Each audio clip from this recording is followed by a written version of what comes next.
The Pacific Ocean is the largest ocean on Earth, covering more area than all of the world's continents combined. Beneath its tranquil surface lies a vast engine of energy, constantly in motion. And every few years, that engine falls out of rhythm, giving rise to a phenomenon capable of reshaping the world's climate.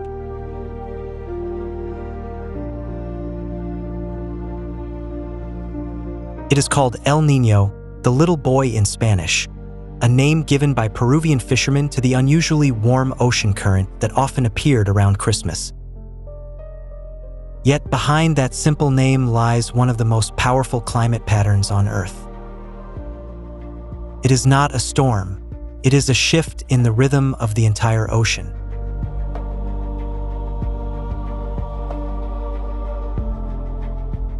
When El Niño develops, sea surface temperatures rise across the central and eastern Pacific Ocean.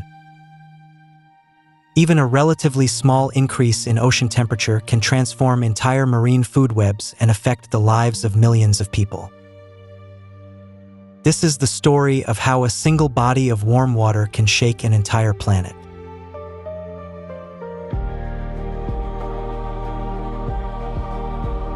Under normal conditions, the warmest waters of the Pacific are concentrated in the west, near Indonesia and Australia.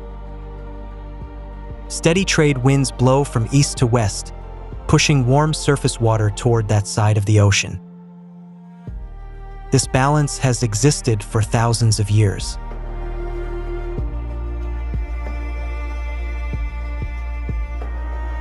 The trade winds do more than move air. They also drive a thin layer of warm surface water across the ocean. As that warm water is pushed away, cold water from the deep sea rises to replace it. This continuous circulation sustains life across one of the world's richest marine ecosystems.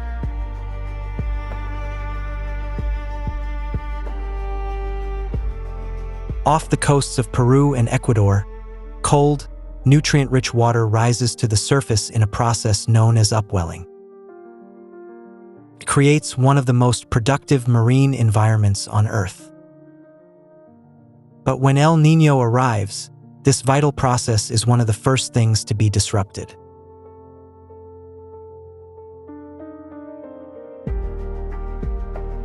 Deep ocean water carries nitrates, phosphates, and other minerals that nourish phytoplankton. These microscopic organisms form the foundation of the entire marine food web.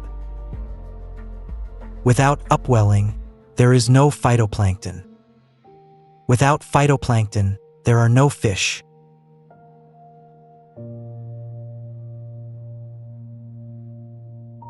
El Niño begins when the Pacific trade winds weaken unexpectedly. Without their usual strength, the warm water that had been confined to the western Pacific begins drifting back toward the east. This marks the beginning of a chain reaction that spreads across the globe.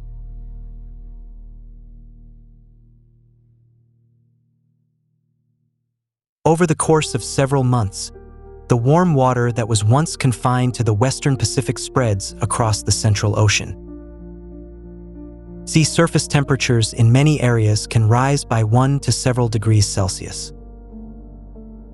For the ocean, that is an enormous change.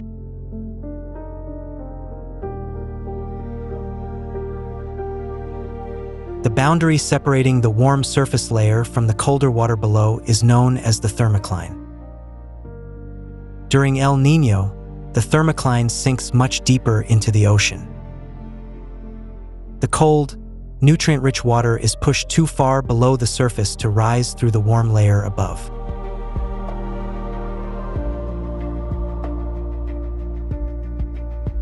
Off the coast of Peru, once one of the most nutrient-rich marine regions on Earth, the cold upwelling nearly disappears. Without cold water rising to the surface, vital nutrients no longer reach the upper ocean. The very foundation of the marine ecosystem begins to crumble.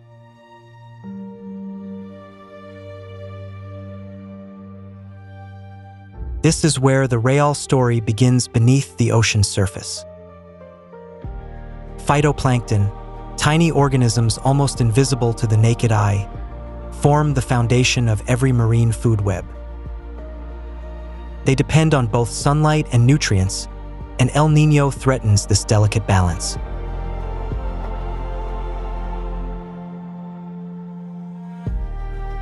As nutrient-rich cold water stops reaching the surface, phytoplankton populations collapse. Waters once rich with green blooms become unusually clear and blue. It may appear beautiful, but it is actually the sign of an ecosystem losing its vitality.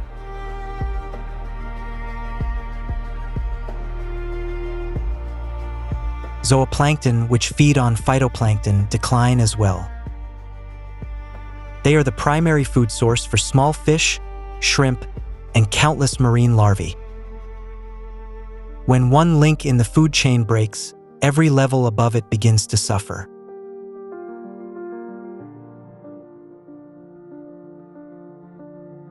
Peruvian anchovies are among the species most severely affected by El Niño. They support the world's largest commercial fishery, yet they are extremely sensitive to changes in ocean temperature. As the water warms and nutrients disappear, anchovy populations decline or migrate to cooler waters.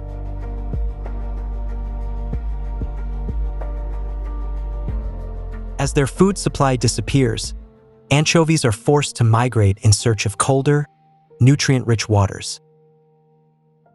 But they cannot always find suitable habitat in time. During particularly strong El Niño events, anchovy populations have fallen by more than half compared with normal years.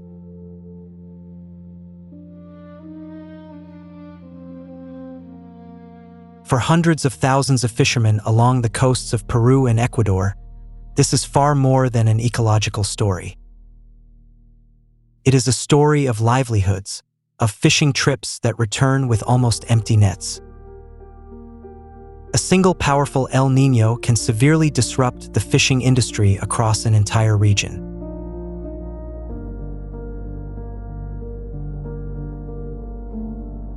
As small fish disappear, seabirds that depend on them for survival begin to struggle.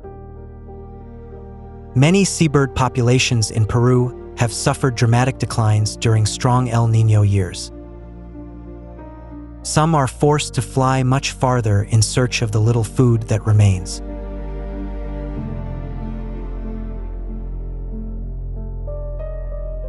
Marine mammals such as sea lions and seals are not spared either.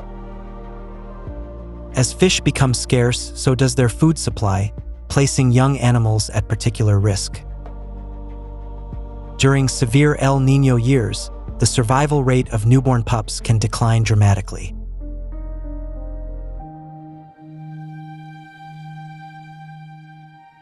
Even large predators at the top of the marine food web are forced to change their migration routes. They move to new regions in search of richer feeding grounds. Within a single season, the distribution of marine life across an entire region can be completely redrawn.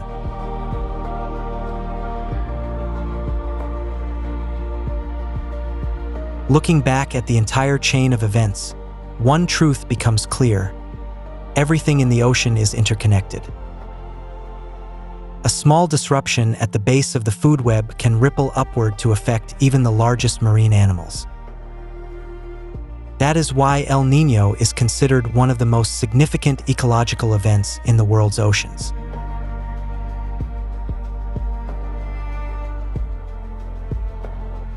Perhaps nowhere is El Niño's impact more visible or more heartbreaking than on tropical coral reefs. Coral reefs are among the most diverse ecosystems on Earth, supporting thousands of marine species. Yet they are extraordinarily sensitive to even the slightest increase in ocean temperature.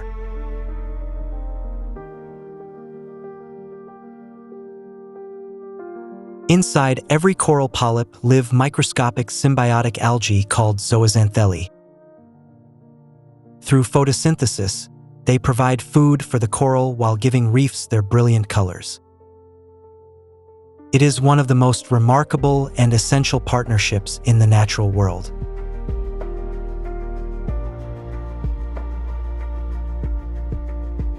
As El Niño drives ocean temperatures higher, corals experience severe heat stress. To protect themselves, they expel the symbiotic algae living within their tissues. In doing so, they lose both their primary food source and their vibrant colors.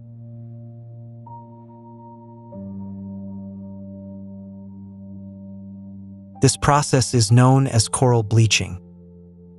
Bleached corals are not immediately dead, but they are left in an extremely weakened condition. If high temperatures persist, their chances of recovery become increasingly slim.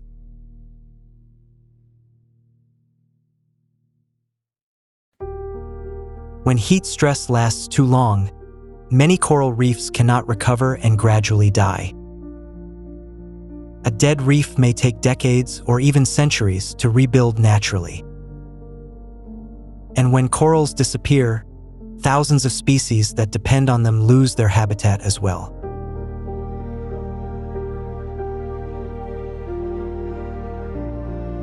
Coral reefs provide shelter, breeding grounds, and feeding areas for nearly 1/4 of all known marine species. As reefs deteriorate, small fish lose their refuge, and entire marine communities gradually disappear. Waters once filled with life grow eerily silent.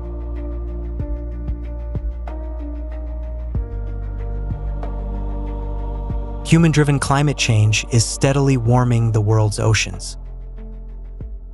That means when El Niño develops in an already warmer ocean, its impacts become far more severe. The widespread coral bleaching events of recent years are powerful evidence of this growing threat.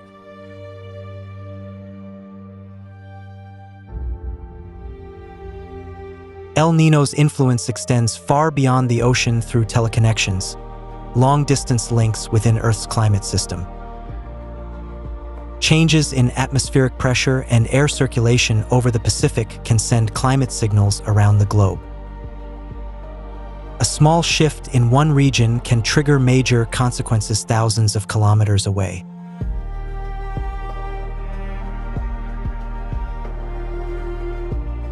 It is important to understand that El Niño does not directly create a specific storm or flood.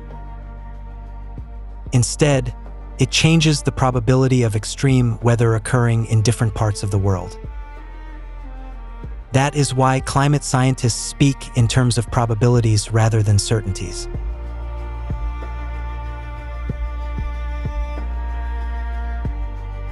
To monitor El Niño, scientists rely on highly sophisticated observing systems.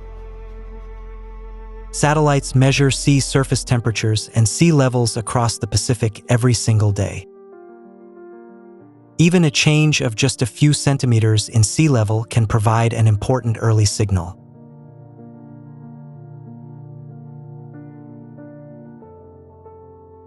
Across the equatorial Pacific, networks of observation buoys float on the ocean's surface. They continuously measure temperature, atmospheric pressure, and wind speed, transmitting real-time data to research centers. Together, they form a vast monitoring network operating around the clock throughout the year.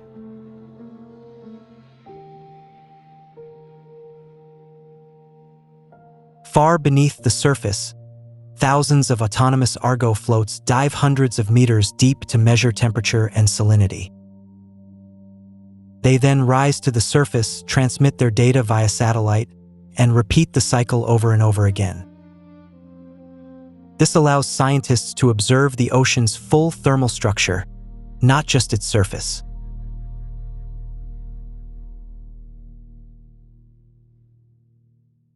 All of these observations are fed into sophisticated climate models that estimate the probability of El Niño or La Niña developing. Although no model can predict the future with perfect accuracy, they identify the most likely climate trends. These forecasts are updated regularly and shared with governments and organizations around the world.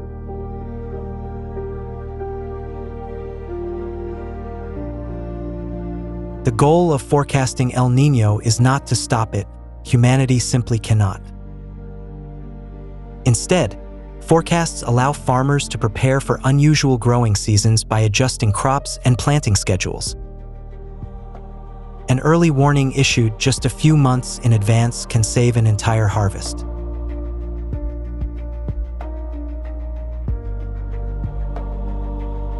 Water resource managers also rely on El Niño forecasts to adjust reservoir storage and water allocation plans. If drought is expected, storing water in advance can greatly reduce the risk of future shortages. This is one of the most valuable real-world applications of climate science.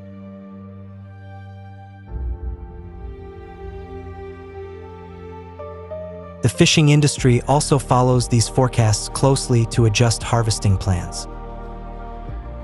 When fish stocks are expected to decline, fishermen can shift fishing grounds or temporarily reduce catches of vulnerable species. This helps protect both their livelihoods and the long-term sustainability of marine resources.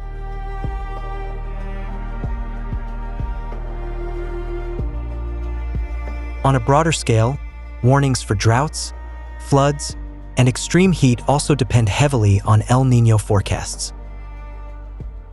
Governments around the world use this information to prepare disaster response plans well in advance. An accurate forecast can make the difference between effective preparation and a humanitarian crisis.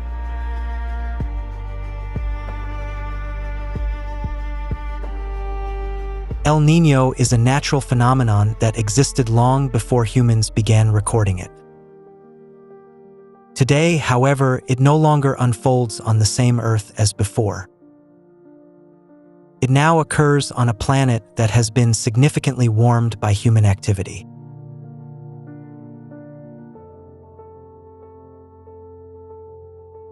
That is why El Niño becomes even more destructive in a warming climate. Global temperatures climb higher, droughts grow more severe, and extreme rainfall becomes increasingly intense. Marine ecosystems, especially coral reefs, have less and less time to recover between successive El Niño events.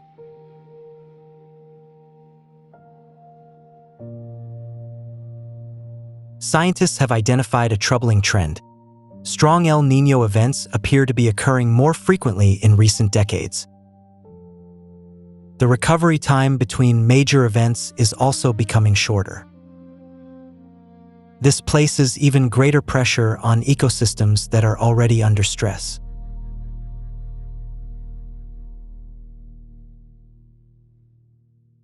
In many developing countries, millions of people depend directly on the ocean for their livelihoods.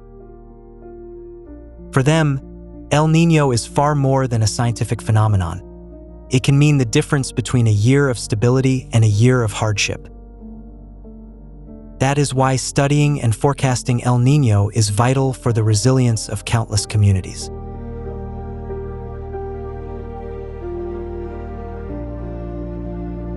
The ocean, Earth's ecosystems, and humanity do not exist in isolation. They are deeply interconnected.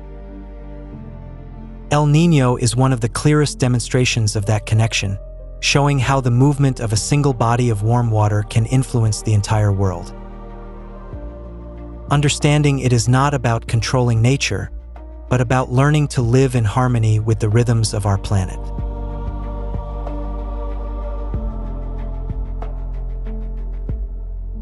From weakening trade winds far out at sea, to the dinner table of a fishing family, to the colors of a coral reef, everything is connected by the same phenomenon.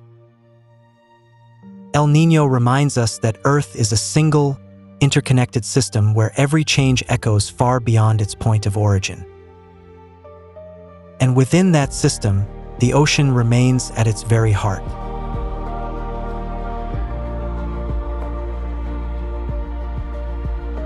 El Niño will return, just as it has throughout thousands of years of Earth's history.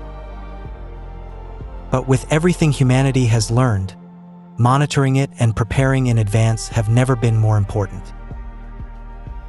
Because in a changing world, understanding the ocean is ultimately about understanding our own future.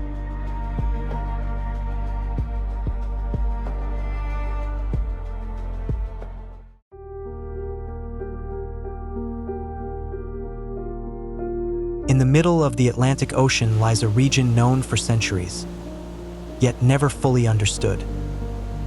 Dozens of ships and aircraft have vanished without a trace. No wreckage, no debris, no clear explanation. This is the story of one of the greatest mysteries that modern science has yet to fully solve. The Bermuda Triangle spans more than 1.1 million square kilometers and lies along one of the busiest shipping and aviation routes between the Americas and Europe. Within this region lies the Puerto Rico Trench, the deepest point in the Atlantic Ocean at 8,376 meters, where sunlight never reaches and pressure is immense enough to crush ships instantly. The powerful Gulf Stream flows through the region at speeds up to 9 kilometers per hour, strong enough to scatter debris within hours. The seafloor also changes dramatically from shallow continental shelves to deep ocean trenches, creating unpredictable currents and underwater turbulence. The Bermuda Triangle sits within one of the most active hurricane zones on Earth. Between 8 and 12 major storms pass through this region every year. Calm skies can transform into violent storms within minutes. One of the earliest historical accounts comes from Christopher Columbus. In 1492, he reported strange compass readings and mysterious lights beneath the ocean surface. He also described a fireball falling into the sea while passing through the region. Bermuda is one of the few places on Earth where magnetic north and true north align.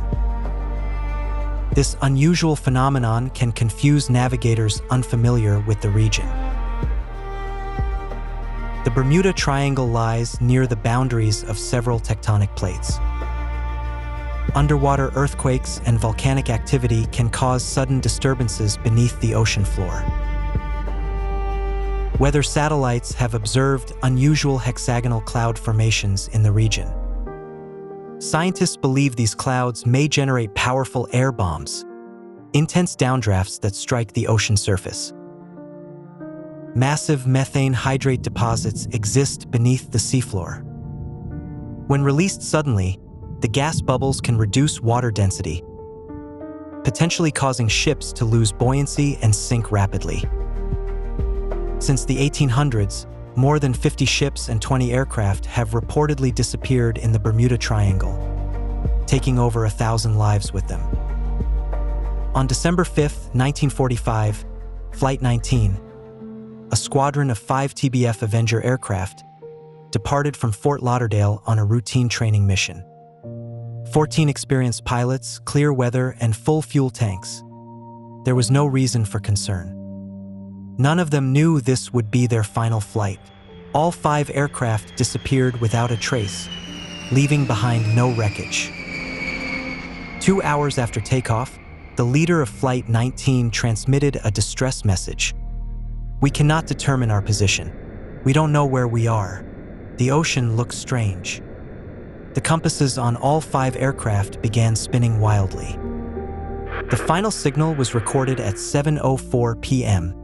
After that, there was only silence. The U.S. Navy launched a massive search operation involving hundreds of ships and aircraft. A rescue plane, a PBM Mariner carrying 13 crew members, also disappeared that same night. A nearby tanker reported seeing a large explosion in the sky. No wreckage was ever recovered. In March 1918, the USS Cyclops left Barbados carrying 309 people and over 10,000 tons of manganese ore. The massive ship vanished completely on its way to Baltimore. No distress signal, no wreckage, no bodies were ever found. President Woodrow Wilson later said, Only God and the sea know what happened to that ship. In December 1948, a DC-3 carrying 32 passengers from Puerto Rico to Miami vanished just 50 miles from Miami. The weather was perfect and the final radio transmission sounded completely normal. There were no signs of trouble before the aircraft disappeared. In 1881, the merchant ship Ellen Austin discovered an abandoned sailing vessel drifting at sea. The sails were intact and the cargo untouched, yet there was not a single person aboard. When a small crew was sent to guide the ghost ship back to port, it vanished into the fog only a day later. The Mary Celeste, perhaps the most famous ghost ship in maritime history, was found drifting in 1872. Food was still on the table, a glass of wine remained untouched, and personal belongings were left behind. Yet all 10 people aboard had completely vanished. Within just 13 months, British South American Airways lost 2 Tudor IV aircraft in the Bermuda Triangle, Star Tiger in 1948 and Star Ariel in 1949. Both aircraft disappeared without leaving any trace. In December 1967, the yacht Witchcraft contacted the Coast Guard after a minor collision just 1 mile from Miami. 19 minutes later, rescuers arrived at the location, but the vessel had completely vanished. Joshua Slocum, the first man to sail solo around the world, disappeared in 1909 while traveling through the Bermuda region. Neither he nor his vessel, the Spray, was ever found. Many pilots and captains who survived reported strange phenomena: spinning compasses, sudden electronic failures, and a white haze surrounding the aircraft or ship. Some managed to escape the region, but many others never did. Lloyd's of London, the world's oldest maritime insurance institution, has handled numerous disappearance claims in this region for over a century. Insurance premiums for ships traveling through the area are often significantly higher than for other routes. The Puerto Rico Trench, descending 8,376 meters, is one of the darkest and most mysterious places on Earth. Humanity has explored less than 20% of the global ocean floor. The rest remains an unknown abyss. Within that darkness, what exists may be far beyond the imagination of modern science. The giant squid Architeuthis lives between 300 and 1,000 meters deep. Until 2004, humanity had never captured a live image of this creature. We only knew it through washed-ashore carcasses and massive sucker marks found on sperm whales. Sonar systems on several research vessels have detected unusual echoes, objects moving with speeds and trajectories that do not match known marine life. In 1997, NOAA recorded a mysterious underwater sound known as the bloop, audible across thousands of kilometers. The Greenland shark can live up to 500 years and swims at depths exceeding 2,000 meters. A shark alive today may have already existed when Columbus crossed the Atlantic. These creatures move slowly and silently through the dark ocean. Many divers and sailors have reported sightings of massive sea creatures measuring between 15 and 30 meters long. Some do not match any known species. History has shown that creatures once believed extinct may still survive in the deep ocean. The deep ocean hosts some of the strangest life forms on the planet. Many species have yet to be named or classified. Scientists estimate that over 90% of marine life remains undiscovered. Deep-sea exploration robots have occasionally recorded unusual rock formations arranged in seemingly geometric patterns on the seafloor. Are these rare geological structures, or traces of something else entirely. Beneath the calm surface lies a complex system of massive underwater vortices. These currents can drag objects hundreds of meters downward and carry them across vast distances. Deep beneath the ocean live microorganisms that require no sunlight at all. They survive by drawing energy from chemical reactions between rock and water. These organisms may represent some of the oldest ecosystems on Earth. Some scientists suggest the deep ocean may hide descendants of ancient marine creatures. The deep sea is one of the most stable environments on Earth, changing very little over millions of years. Along tectonic plate boundaries, hydrothermal vents release superheated water reaching temperatures of 400 degrees Celsius. Around them exists a unique ecosystem that thrives without sunlight. Some researchers believe low-frequency infrasound waves may disorient humans.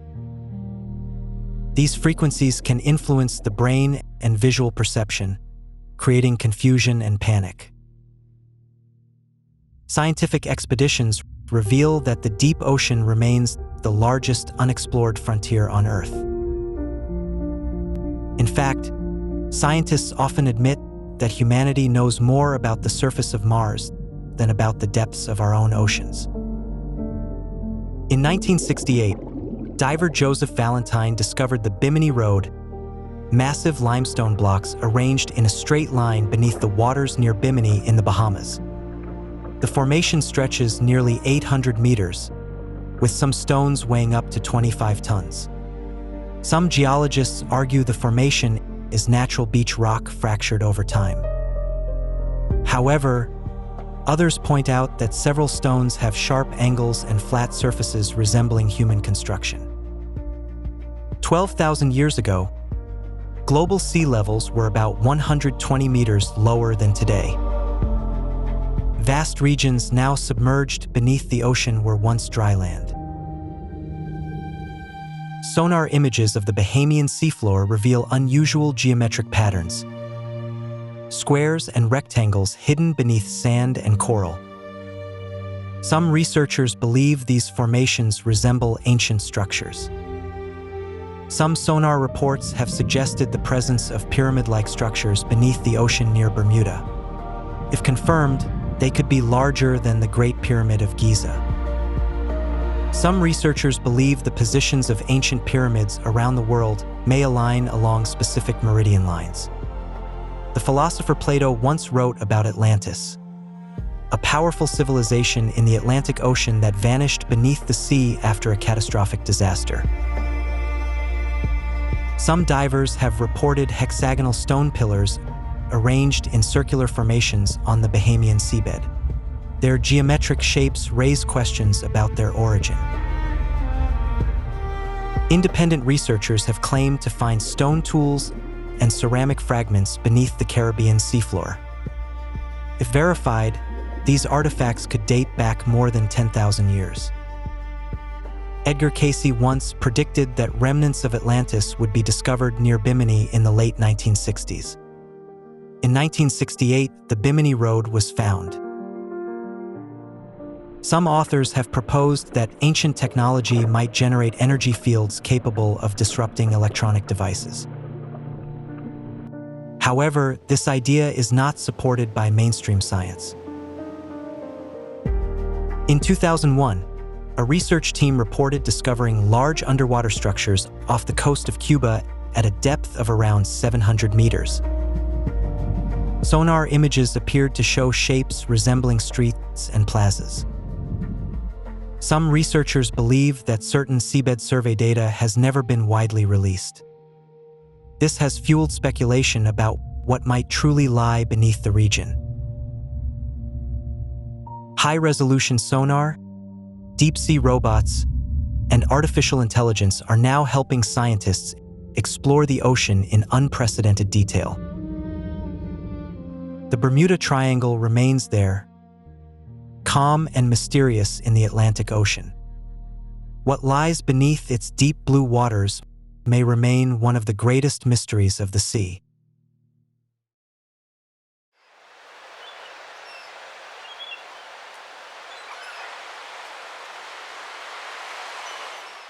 There is a sea in northern Europe, not as famous as the Mediterranean, not as glamorous as tropical bays.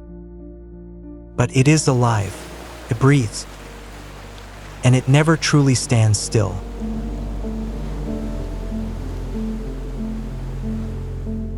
The North Sea stretches across more than 750,000 square kilometers, bordered by the United Kingdom, Norway, Denmark, Germany, the Netherlands, Belgium, and France. It is one of the busiest and harshest seas on Earth. Here, the wind never asks permission before it blows.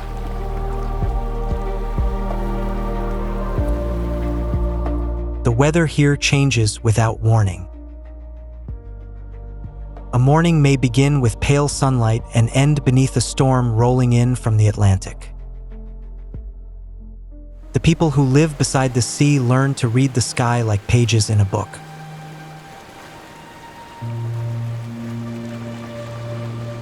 For thousands of years, people have chosen to live beside the sea. Not because it is gentle, but because it is generous. Fish, salt, trade, and even hardship all arrive from the same direction, from the sea itself.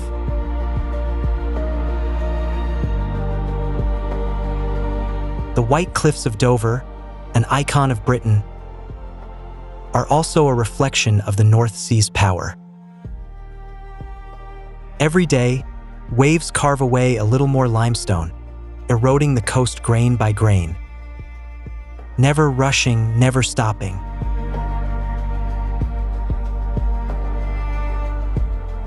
Ancient sea charts were filled with warnings. Dangerous currents, hidden sandbanks, winter storms. The people of the past never truly conquered the sea. They learned instead how to live alongside it, season after season, tide after tide.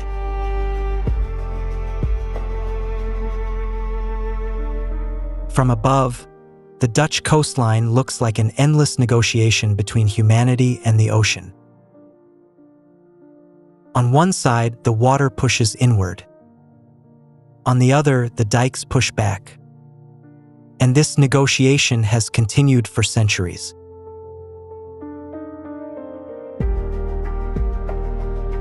But sometimes the North Sea knows how to be silent. Those rare and fleeting moments reveal just how beautiful the sea truly is. And in those moments, you understand why people never really leave it behind.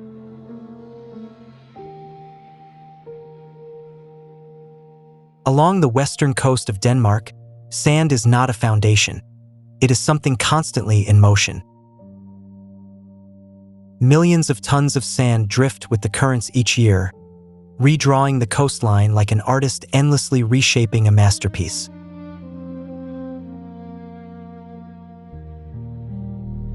Every grain of sand is on a long journey, from the seabed to the shore, from the shore to the dunes and back again to the sea. A cycle with no beginning and no end. Sand is never still. It is only waiting for the wind.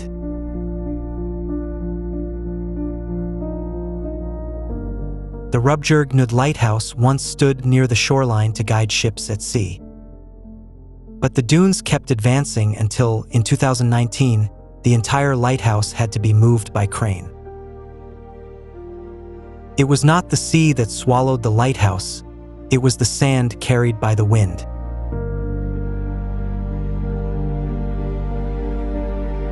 The Wadden Islands are among Europe's least known geographical wonders. These narrow strips of land are not fixed islands, but shifting structures of sand and mud constantly rewritten by tides and storms.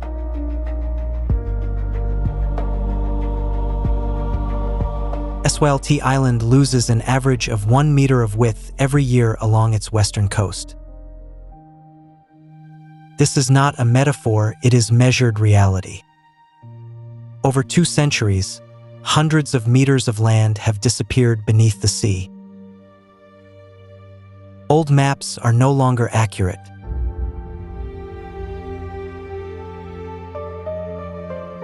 The people living on these islands do not speak of their land as something permanent. They simply say, "The sand will go where it wants."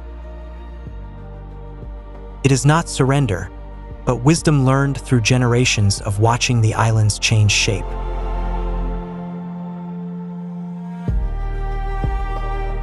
Twice each day, the tide retreats and transforms the Wadden Sea into an entirely different world. Hundreds of square kilometers of mudflats emerge beneath the sun. A vast wet desert appearing and disappearing according to the moon's schedule.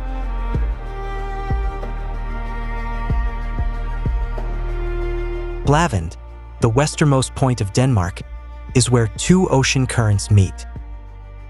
Here, sand carried from the north slowly accumulates, extending the headland farther into the sea with each passing decade.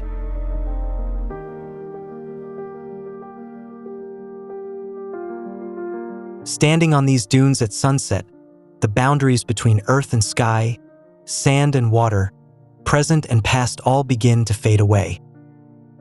What remains is the feeling of being very small and of the sea being unimaginably old.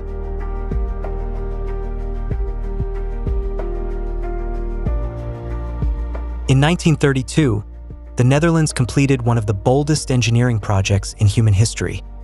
The afsluitdijk, a 32-kilometer barrier that sealed off an entire bay and transformed the Zuiderzee into the freshwater Lake IJsselmeer.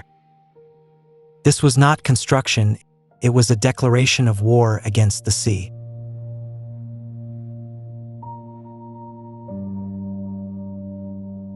Two colors of water, 2 separate worlds divided by a wall of concrete. To the east lies freshwater, fertile farmland, and safe cities. To the west lies the North Sea with its storms and tides. This barrier does not only hold back water, it protects an entire way of life.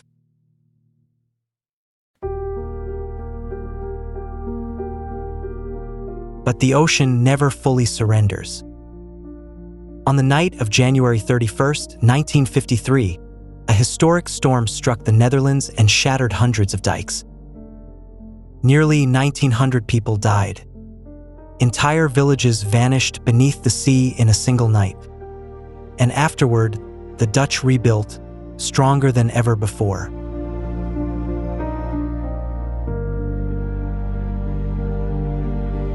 Delta Works, the largest flood protection project ever built, began after the 1953 disaster and took 40 years to complete. Some call it the 8th engineering wonder of the modern world. But for the Dutch, it is simply the condition required for survival.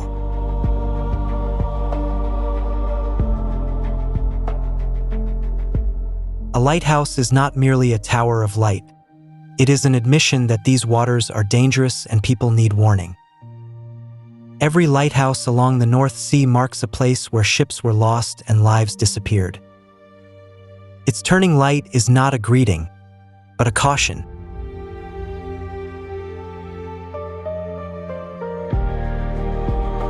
Small fishing villages along the Scottish coast have survived for centuries with the same rhythm of life. Men leave before dawn, women wait on shore. The North Sea feeds them, and sometimes it takes their loved ones away. Both realities are accepted.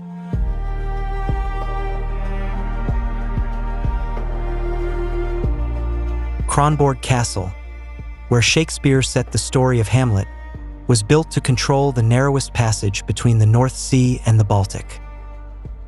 For centuries, every ship passing through these waters paid taxes to Denmark. The sea is not only nature, it is also power and wealth.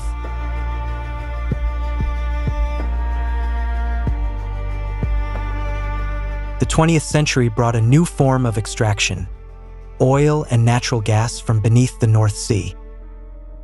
Norway and Britain grew wealthy from offshore drilling. But the seabed paid the price, and winter storms remain a reminder that nobody truly controls this sea.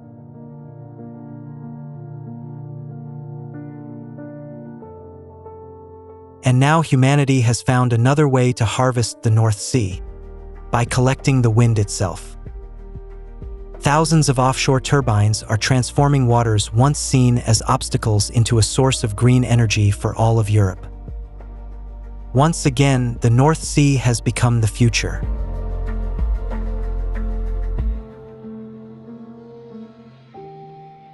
Tides in the North Sea are not a small matter.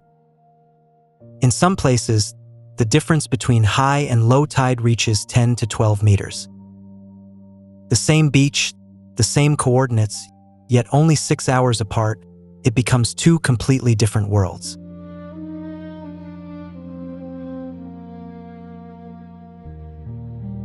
When the tide retreats across the Wadden Sea, people can walk from the German coast to distant islands kilometers away, crossing mudflats and shallow tidal channels beneath an overwhelming sky. In German, this experience even has its own name, Wattwandern, walking across the seabed.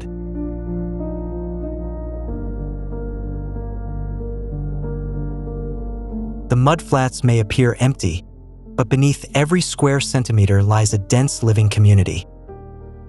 Worms, shellfish, tiny shrimp, and fish larvae thrive here in numbers greater than many tropical forests. This is a vast natural restaurant feeding millions of birds every year.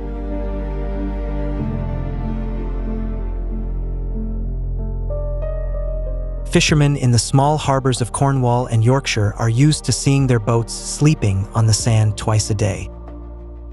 They do not see it as inconvenience, but as part of life's rhythm. Their schedules follow the tides, not the clock.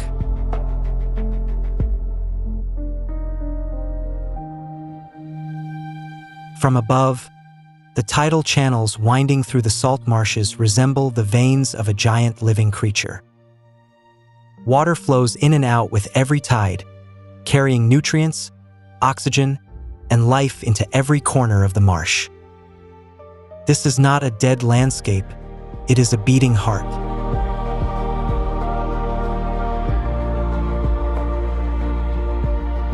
Nowhere else in the world does a sunset seem to paint itself onto the ground quite like this. When the tide retreats and the mudflats remain wet, the sky and earth merge into one.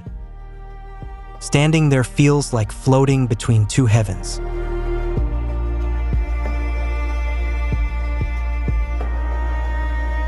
The rising tide at night has a sound entirely its own. Water slipping through the grass, small waves tapping against the dikes, wind carrying the smell of salt deep inland. The people who live here know which sounds are normal and which are dangerous. It is knowledge no textbook can teach.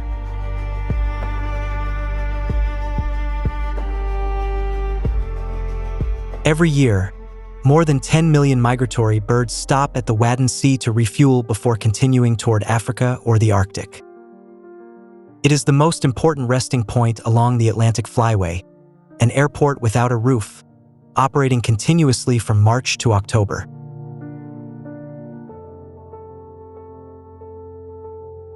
Puffins, with their brightly colored clown-like beaks, nest inside burrows carved into the cliffs of Scotland and Norway. They dive as deep as 60 meters to catch fish and can carry dozens at once thanks to the spines inside their mouths. Small and awkward on land, yet perfectly designed for life underwater.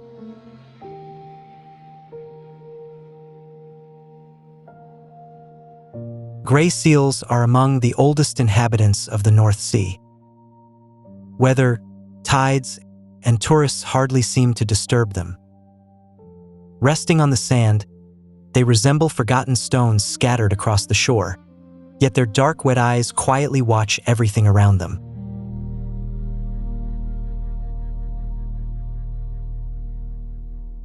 Herring were once the silver gold of the North Sea, feeding millions of people for centuries. Vast schools stretch for kilometers beneath the water, moving like a single living organism and reflecting light in shimmering silver waves.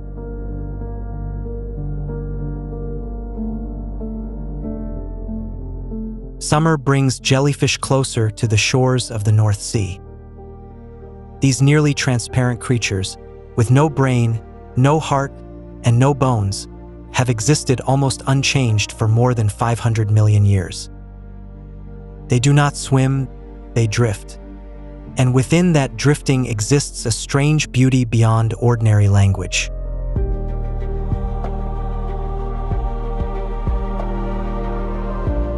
Bottlenose dolphins in the North Sea are famous for their curiosity.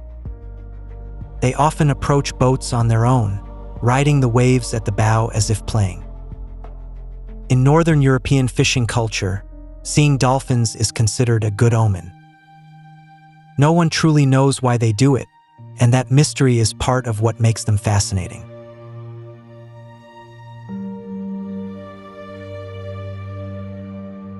Coastal salt marshes are not considered beautiful in the traditional sense. There are no mountains, no waterfalls. But in spring, when sea lavender blooms, the entire marsh turns pale purple all the way to the horizon. A quiet beauty belonging to places few people hurry to visit.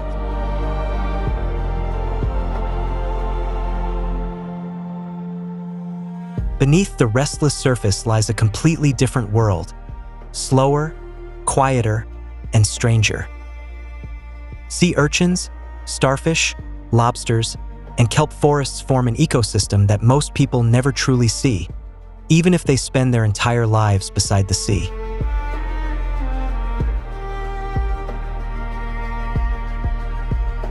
In the far north near the Shetland and Orkney Islands, the water is so clear that the seabed can be seen from above. These are the coldest and most nutrient-rich waters of the North Sea, where plankton thrive, fish gather, and seabirds can never seem to eat enough.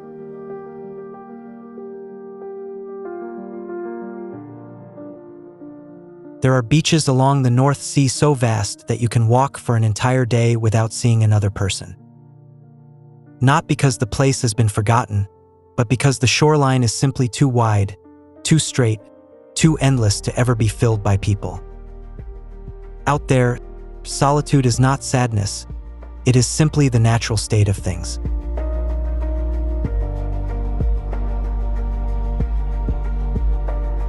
The light of the North Sea changes with the hour, the tides, the seasons, and even the humidity in the air in ways found nowhere else on Earth. 17th century Flemish and Dutch painters became so obsessed with this light that entire schools of painting were born from it, soft, diffused, never harsh, yet luminous in its own quiet way.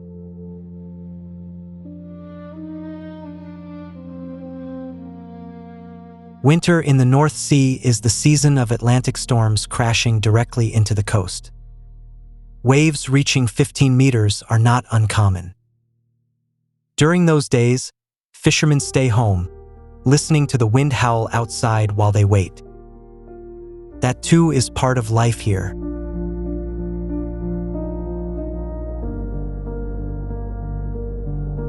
Far to the north, where the North Sea reaches the Arctic Circle, the sun does not fully set for weeks during summer. This midnight light, glowing red and gold without ever becoming dark, creates the feeling that time itself has stopped and that you are standing somewhere outside reality.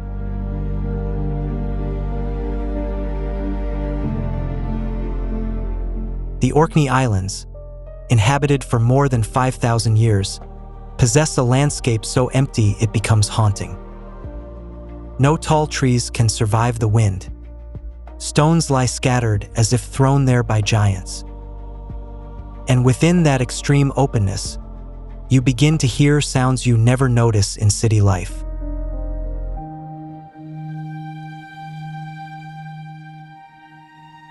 Crossing the North Sea by ferry is a unique experience, hours without seeing land, surrounded only by water, waves, and a low gray sky. In that vast emptiness, Many people understand for the first time what ancient sailors once described. The ocean is not a place you travel across. It is a place you exist within.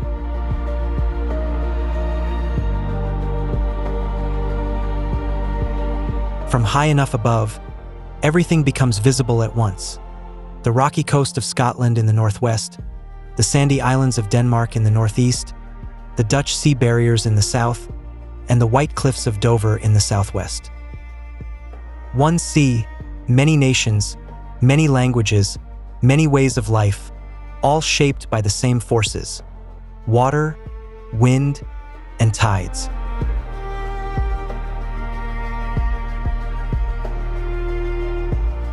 The North Sea waits for no one. It will continue reshaping coastlines, moving dunes, feeding millions of living creatures, and challenging humanity, whether anyone is watching or not. And that is perhaps the most beautiful thing about this place. It does not need to be discovered in order to exist. It is simply there, always moving, always changing, never quite the same as yesterday.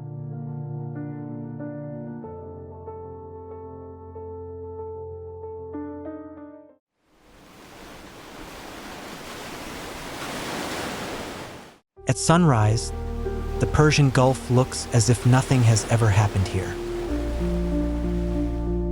The surface is calm, silent, endless. But beneath that still water, beneath hundreds of meters of sediment and ancient rock, lies something that has shaped modern human history for more than a century. The Arabian Sea spans more than 3.8 million square kilometers. Most of its seabed has never been touched, fully mapped, or drilled by humans. It remains one of the least understood regions on Earth, and potentially one of the richest yet to be explored. In these shallow waters, oil has been discovered and extracted for more than 80 years.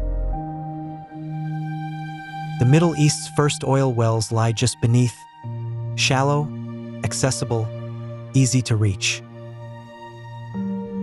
But the easy resources are running out. And human ambition is now moving farther and deeper. This is a boundary humans have seen for thousands of years without understanding its geological meaning. The color shifts because the seabed suddenly drops hundreds of meters.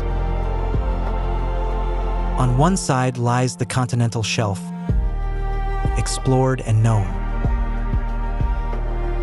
On the other lies the deep ocean, where the real secrets remain. At night, the ocean guards its secrets even more carefully. No aircraft can see through it.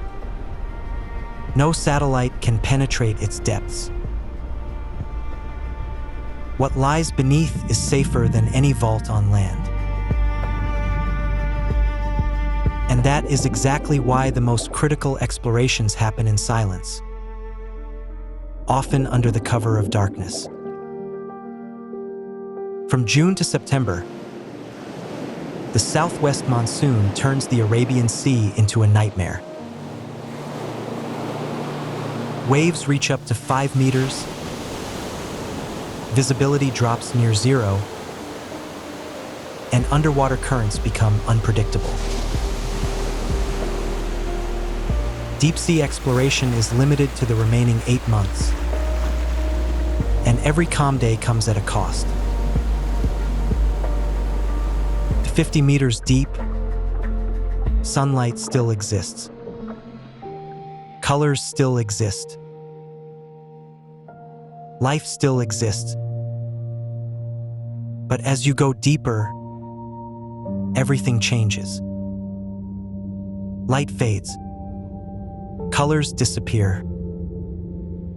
And at a few hundred meters, it becomes a world where humans cannot survive without machines. This is what oceanographers call the twilight zone, where the last traces of light disappear. Below lies only darkness, pressure, and absolute silence. And in a place untouched by sunlight, beneath thousands of meters of cold water, ancient hydrocarbon deposits may still remain, undisturbed since their formation. At 200 meters deep, the world is completely different. Pressure is 20 times that at the surface. Temperatures drop to 7 to 10 degrees Celsius. A fine layer of sediment stretches endlessly like an underwater desert. And beneath it, Earth's geological history is recorded layer by layer. Each meter deeper represents thousands of years. This is the edge of the continental shelf, where land ends and the abyss begins. These cliffs rise hundreds of meters, nearly vertical, recording hundreds of millions of years of geological history in stone. Geologists read them like treasure maps, searching for signs of hydrocarbon traps hidden below. At 1,500 meters, pressure reaches 150 times atmospheric levels, enough to crush human bones instantly. Temperatures approach freezing. No light, almost no currents. Yet within this pale sediment, methane molecules sometimes seep upward, a signal that something lies deeper below. These bubbles are not random. Methane seepage is the clearest geochemical signal of hydrocarbons below, like smoke revealing fire. In the deep Arabian Sea, such seeps have been recorded in multiple locations. Each stream of bubbles is an arrow pointing downward, toward the answer. Hydrothermal vents reveal intense geothermal activity beneath the seafloor. This activity is part of the long process that forms oil over millions of years. Where the Earth is still hot, where the subsurface is still active, the conditions for hydrocarbon formation may still exist. Not only in the past, but even today. Each sediment layer is a page of history. Brown marks shallow, life-rich seas. Gray signals deep, oxygen-poor waters. Black layers contain organic material, the precursor to oil. Geologists read these cores and witness hundreds of millions of years unfold before them.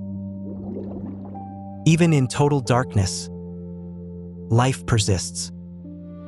These creatures have evolved over millions of years to survive conditions humans cannot endure. The deep ocean is not lifeless. It is a complex, fragile ecosystem. Cold water corals live at depths of hundreds to thousands of meters, without sunlight. They grow slowly, live for thousands of years, and support entire ecosystems. Yet they remain invisible to the surface world until human activity reaches them. At 4,000 meters, the seafloor is flatter than any land plane. Red sediment accumulates incredibly slowly, less than 1 millimeter per 1,000 years. This is one of the quietest places on Earth. And beneath it, seismic data suggests massive geological structures that may have never been explored. This seismic vessel is mapping what lies beneath the seabed using sound waves. Air guns fire powerful pulses downward, through water, mud, and rock, before they reflect back. This is how humans see through thousands of meters into the earth. These streamers stretch up to 12 kilometers, longer than Mount Everest is tall if stood upright. They carry thousands of ultra-sensitive sensors, detecting vibrations far beyond human perception. A single day of data can reach millions of gigabytes, more than entire national libraries. Every 20 seconds, air guns fire, releasing pressure waves traveling at 1,500 meters per second. When they hit boundaries between rock layers, part of the signal reflects back. From this, scientists reconstruct a three-dimensional image of the subsurface. Semi-submersible rigs operate in waters up to 3,600 meters deep. From the platform, a drilling column kilometers long is lowered like a needle through water and into the earth. It is one of the most complex engineering systems ever built to find oil. The ROV is the human eye and hand in the deep ocean. Weighing several tons and protected by titanium, it connects to the surface through a thin fiber optic cable. Data and images stream back in real time with almost no delay. A movement that seems simple, but performed at 2,000 meters under crushing pressure. Operators control robotic arms with millimeter precision.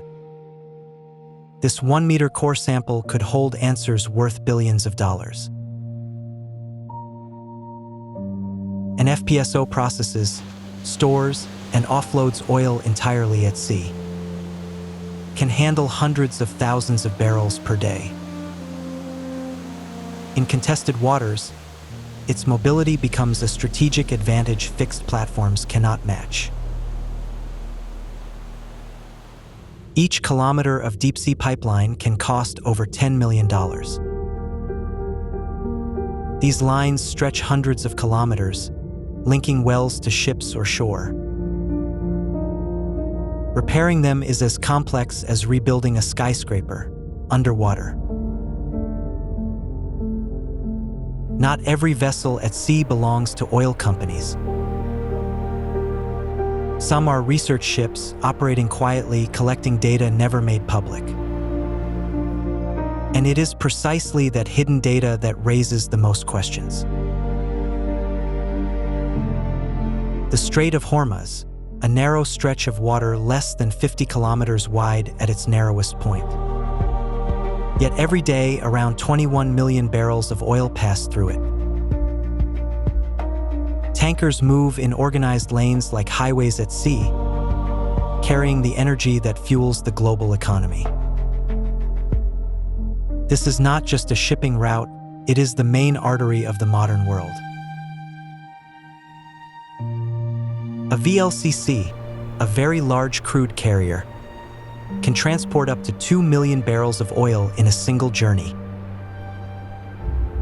Stretching over 300 meters and weighing more than 300,000 tons fully loaded, these ships move slowly like drifting mountains. Their immense inertia means they require up to 8 kilometers to come to a full stop.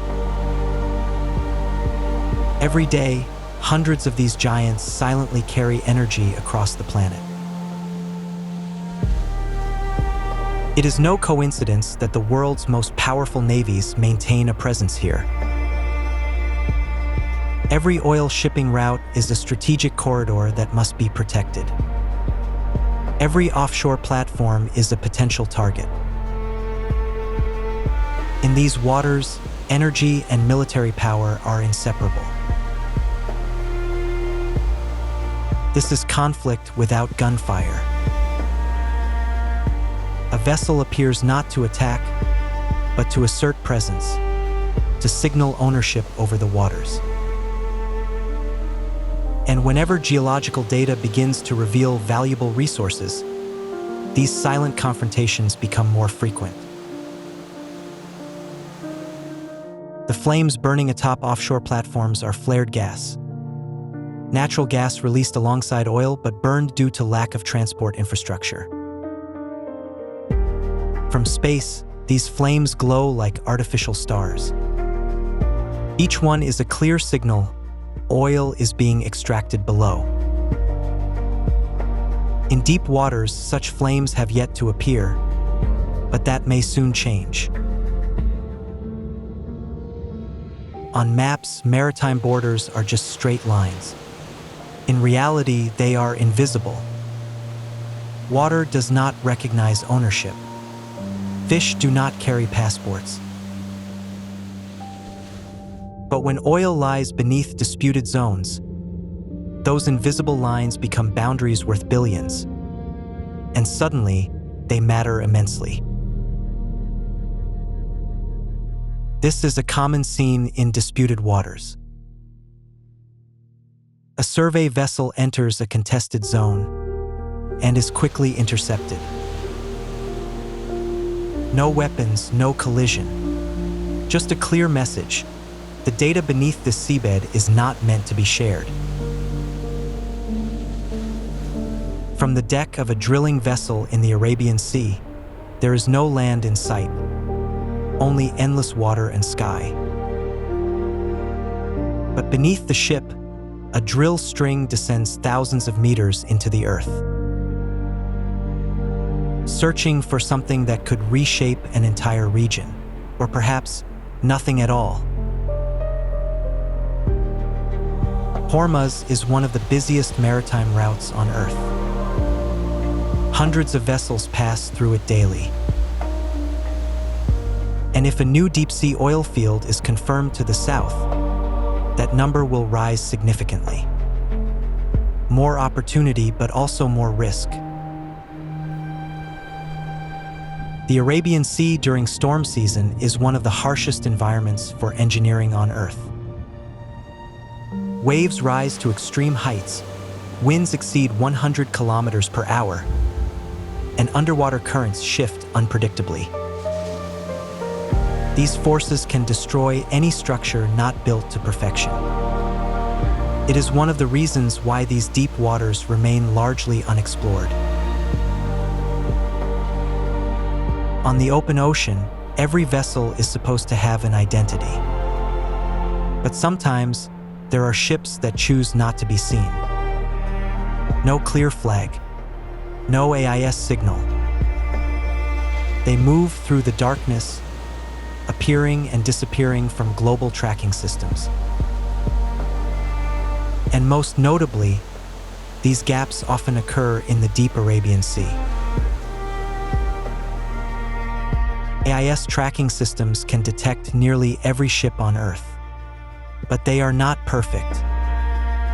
Those who understand the system know exactly when and where to disappear. A vast stretch of ocean with no signals, no traces, in one of the world's most critical maritime regions. And that is no coincidence. At night, satellites reveal the truth most clearly. The Persian Gulf glows with hundreds of lights from offshore platforms and vessels. But beyond it, the Arabian Sea fades into complete darkness. No lights, no recorded activity. But in the world of energy, silence rarely means absence. It often means concealment.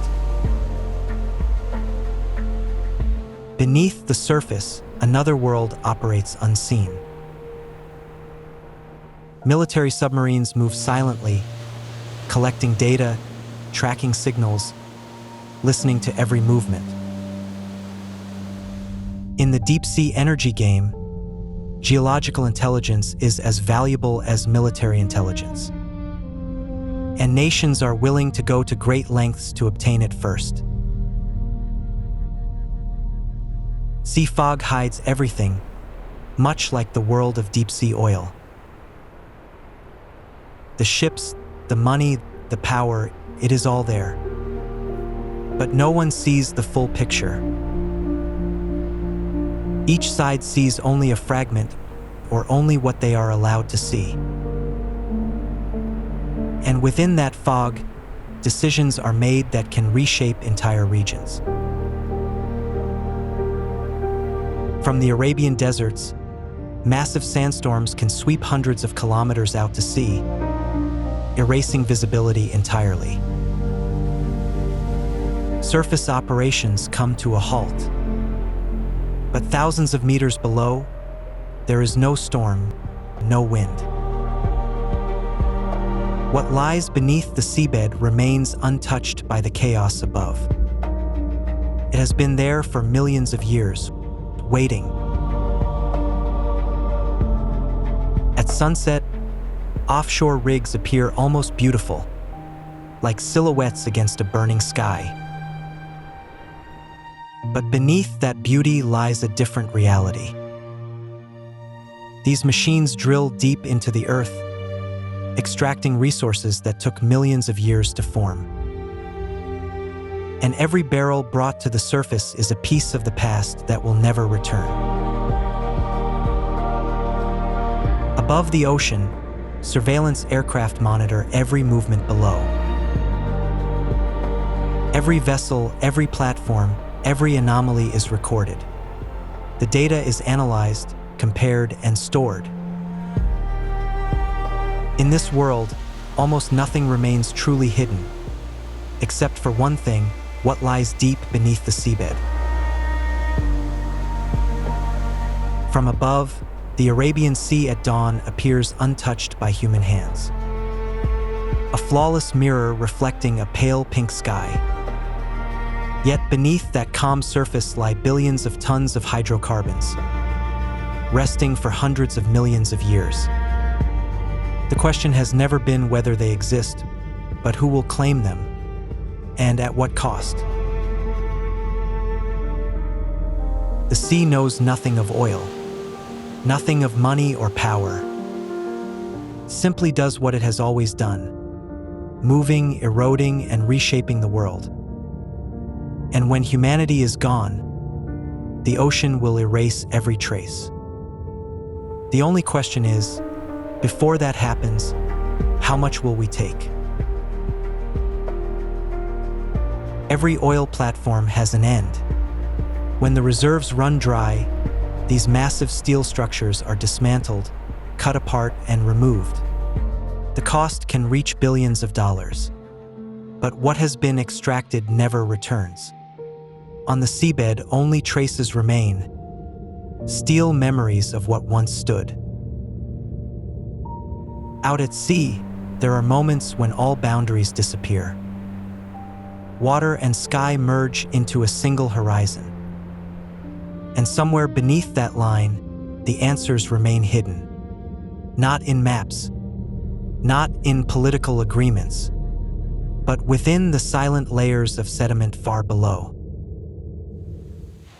At sunset, the Arabian Sea becomes a breathtaking canvas of light, beautiful enough to make one forget what lies beneath. But as the light fades, darkness takes over. And in the depths where sunlight never reaches, the secrets remain untouched, waiting for those bold enough to uncover them. Night falls, and the ocean returns to its true nature: dark, deep, and endless. What lies beneath does not disappear. It only becomes quieter, more patient. The story of oil is not over. It is simply shifting from desert sands to ocean depths, and the seabed has not yet told its full story.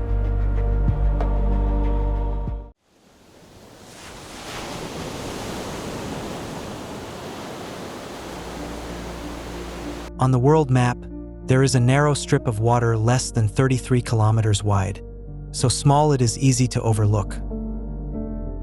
Yet every day, 30% of the world's oil passes through here. It is called the lifeline of civilization.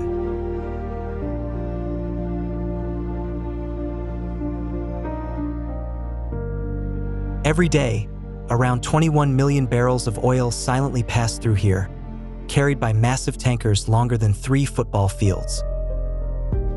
They come from the oil fields of Arabia and travel to every corner of the world. There is no alternative route.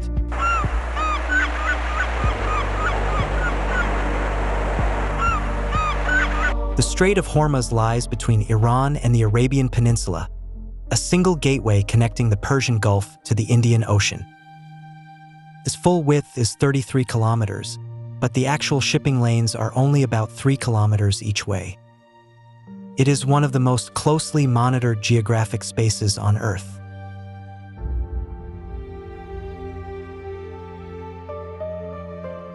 Thousands of years ago, Arab traders sailed these waters, carrying spices, pearls, and silk to India. Hormuz was once an independent trading empire where sea routes converged. Its role has changed, but its importance has never diminished.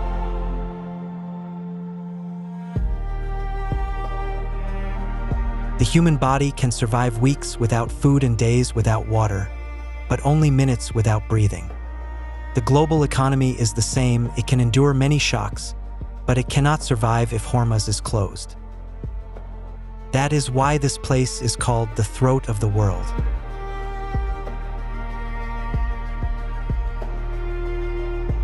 "21 million barrels of oil. That is what the Strait of Hormuz must digest every single day. If poured into Olympic swimming pools, it would fill over 30,000 of them. No other oil transit route on Earth comes close to this scale.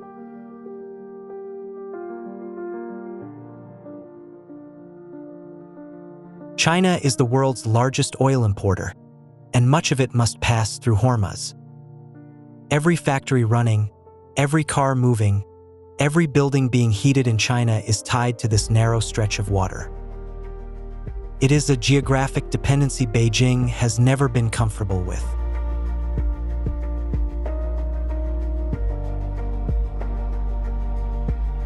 Japan imports over 90% of its oil through Hormuz. With no significant domestic energy and no pipeline alternatives, it relies entirely on tankers and a single strait. South Korea faces a similar reality.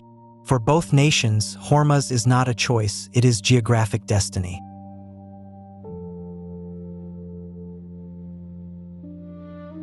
If supply through Hormuz is disrupted for just a few days, global oil prices could surge by tens of percent within 24 hours. And when oil rises, everything rises: transport, manufacturing, food, electricity. The global supply chain tightens like a body cut off from its blood flow. We often think of oil as fuel for cars or planes. But it is also the foundation of plastics, fertilizers, pesticides, paints, synthetic fabrics, and thousands of other products. Half the items in the room you are in contain petroleum derivatives. Hormuz doesn't just carry fuel, it carries modern industry itself.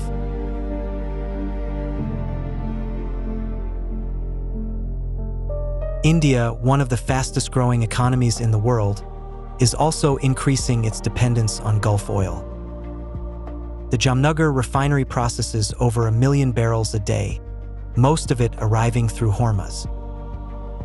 The prosperity of hundreds of millions of Indians is anchored to a strait thousands of nautical miles from Mumbai.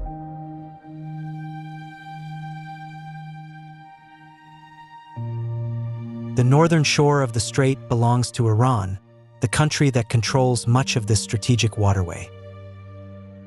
From here, every passing vessel is within sight, radar range, and if necessary, missile range of Tehran. It is one of the rare geographic advantages Iran holds in the global geopolitical game.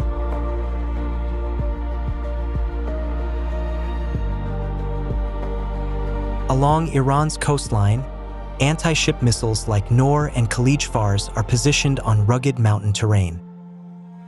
They can strike targets hundreds of kilometers away, and within the narrow confines of Hormuz, no vessel can escape their range. This is asymmetric warfare, low cost, high destructive impact.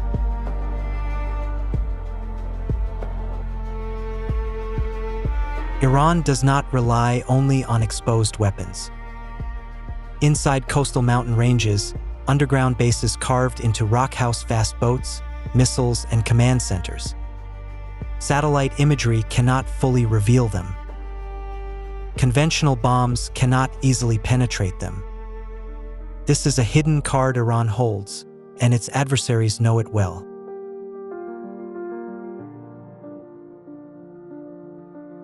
A $13 billion U.S. aircraft carrier can be overwhelmed by hundreds of small speedboats worth only tens of thousands each. This is the swarm tactic Iran has practiced for decades, attacking simultaneously from all directions with speed and overwhelming numbers. In the narrow waters of Hormuz, traditional technological superiority becomes ineffective.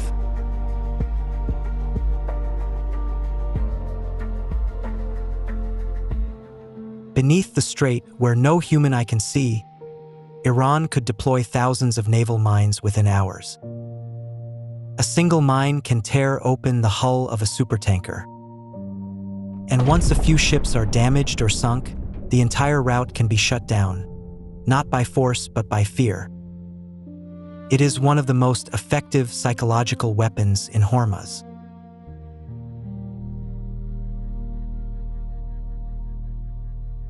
In response, the United States Navy maintains a constant military presence in the Gulf and the Strait. The Fifth Fleet, based in Bahrain, patrols 24/7, with ships, radar, and satellites tracking every movement. It is a never-ending mutual surveillance, and both sides know a single mistake could trigger disaster.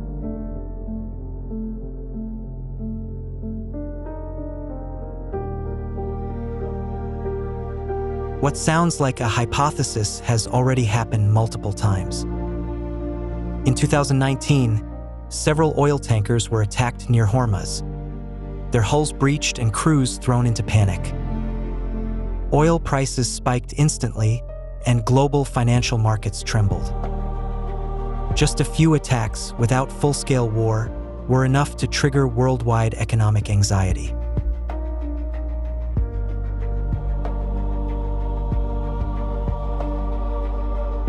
In summer, temperatures in Hormuz can exceed 50 degrees Celsius. The sea becomes a mirror reflecting intense heat, and metal surfaces on ships can burn skin on contact. Crews work in conditions nearly beyond human tolerance, while electronic systems frequently fail under extreme temperatures.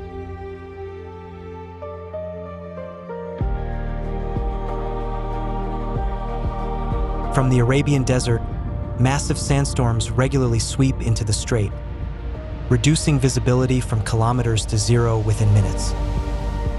Navigating a 330-meter-long tanker through a 3-kilometer channel without sight is a challenge captains must face. Radar becomes the only eye, yet even it can be disrupted in the storm.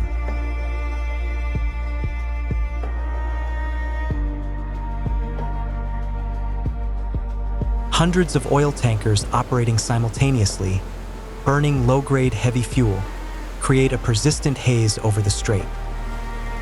Combined with high humidity from the sea and desert sand, the air becomes dense and hazardous. It is one of the most polluted marine regions on the planet.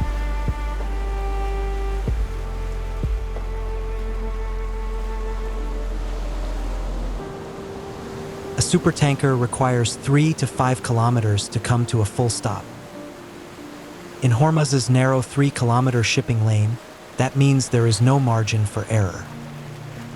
Captains must make split-second decisions, relying on years of experience and nerves of steel.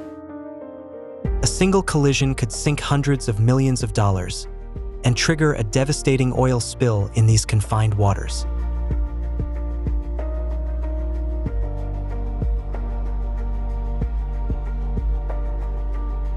At the gateway of the strait, Hormuz Island appears like a work of art from above. Vivid red soil rich in iron oxide, interwoven with streaks of white, yellow, purple, and orange. It is known as the Rainbow Island. Beneath these extraordinary colors lies a history of thousands of years. when this region was once a global trade hub.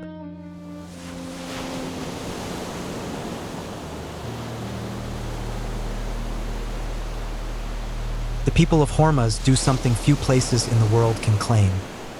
They eat the earth. This red soil, rich in iron oxide and minerals known as galak, is mixed into bread, used as a seasoning, or even eaten on its own. It is not poverty, but a unique culinary tradition deeply connected to the island's unusual geology.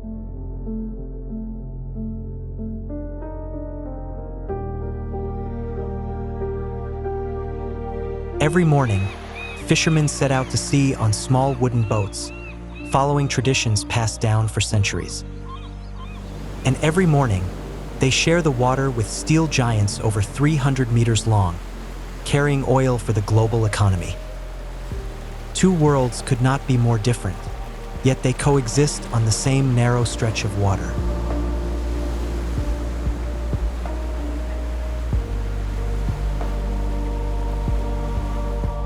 Bandar Abbas, a city of 500,000 on the northern shore, exists because of Hormuz and lives through it.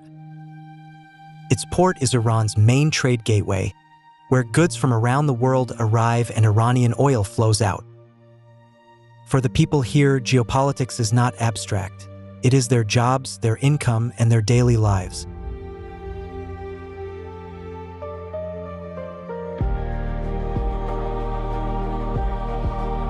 As the sun sets behind anchored oil tankers, Hormuz reveals a breathtaking beauty, red, orange, and purple blending across the calm sea. It is a moment where grandeur and fragility coexist. The pure beauty of nature, and beneath it, the ever-present tension of geopolitics.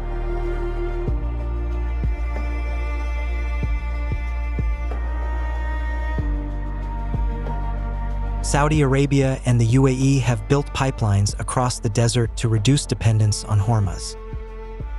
But their total capacity can only handle about 20% of the required oil flow. The remaining 80% has no route except the strait.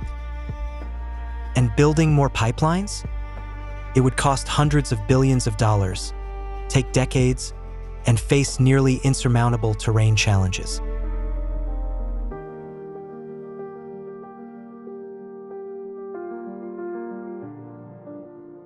In theory, tankers could reroute around the Cape of Good Hope in Africa. But that would add thousands of nautical miles, weeks of travel, and dramatically higher costs. Oil prices would rise 10 to 15% from transport alone, and the world would need twice as many tankers.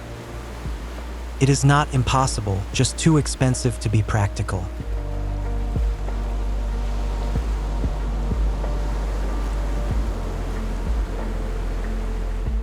The world is transitioning toward renewable energy, but far more slowly than headlines suggest.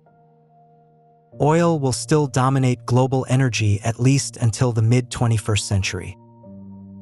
During this transition, Hormuz remains irreplaceable.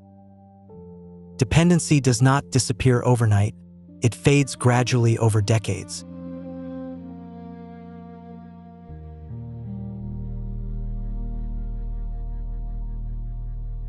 Experts have modeled a scenario where Hormuz is closed for just 48 hours. Within the first 6 hours, global financial markets begin to tremble. By hour 24, oil prices could exceed $200 per barrel.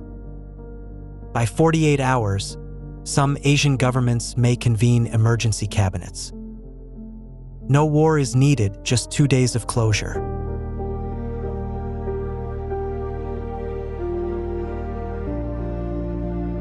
Globalization has created unprecedented prosperity, but it has also created critical vulnerabilities. Hormuz is the clearest example. A $100 trillion global economy depends on a narrow 33-kilometer strip of water. That is not strength, it is fragility dressed as prosperity.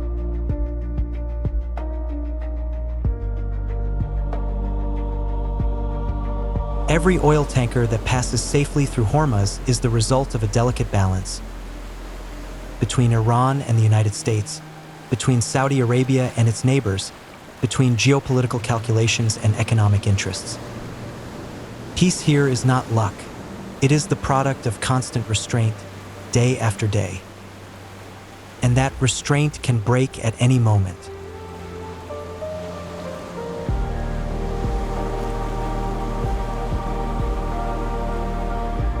Modern civilization is built on energy, and that energy must pass through Hormuz. We have created megacities, global supply chains, and complex transport networks, all relying on the uninterrupted flow through a strait narrower than a single city. It is one of the greatest contradictions of our time.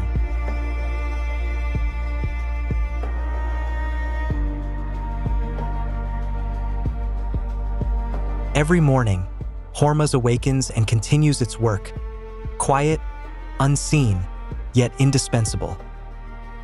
As long as the world needs oil and economies remain interconnected, this strait will remain a crossroads of destinies.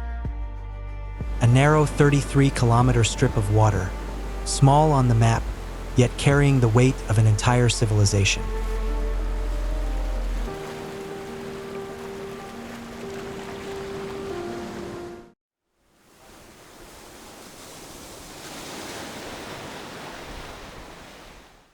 In our imagination, the sea is always a place of peace and freedom. But some breathtakingly beautiful beaches hide deadly dangers. Today, let's explore 12 beaches where beauty can deceive even the most experienced visitors.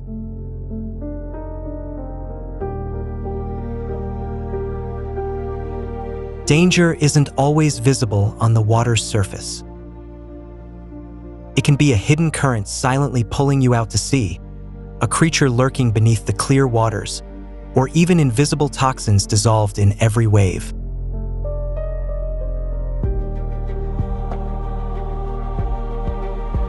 From Hawaii to Iceland, from Australia to Africa, we will visit 12 locations around the world. Each place has its own story and its own warning. Let's begin this journey.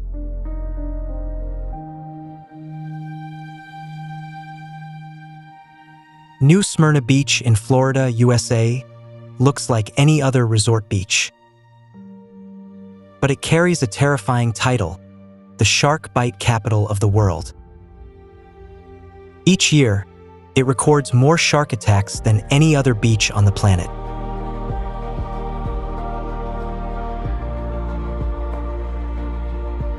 The reason lies in its unique geography at the intersection of fish-rich currents. Snapper and sardines gather densely, attracting small sharks to hunt. Surfers unintentionally become mistaken targets in the murky water.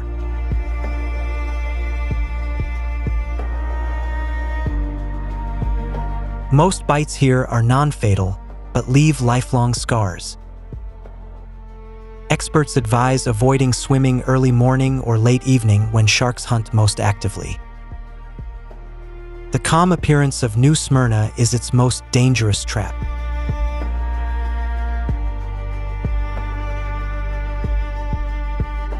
Zipolite in Mexico is dubbed the Beach of Freedom, where no dress codes apply. But its name in the Zapotec language means Beach of the Dead, a name that is far from random.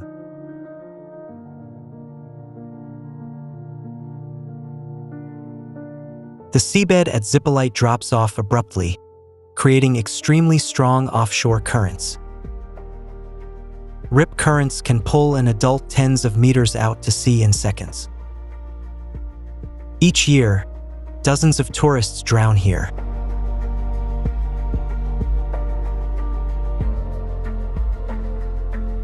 There are no reefs or natural barriers to slow the wave's power.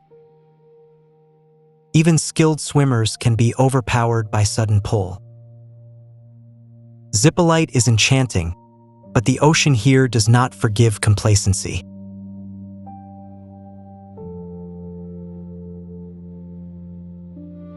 The Kilauea Coast in Hawaii is the only place in the world where you can witness lava flowing directly into the ocean.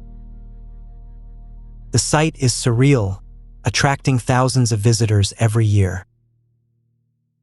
But behind this beauty lies one of the most dangerous natural phenomena on Earth.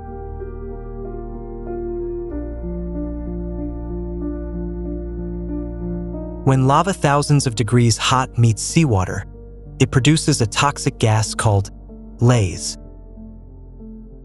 This mixture contains hydrochloric acid and ultrafine glass particles, capable of burning lungs and eyes. Winds can shift suddenly, carrying the toxic gas directly to where visitors stand.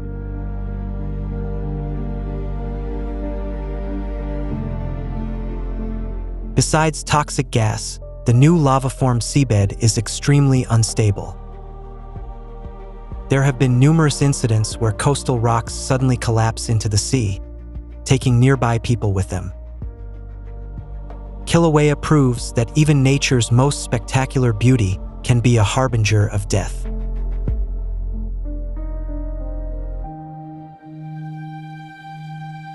Reynisfjara in Iceland often ranks among the world's most beautiful beaches. Jet black sand, hexagonal basalt columns, and the raging North Atlantic waves create a surreal scene. Yet this wild beauty conceals a silent killer.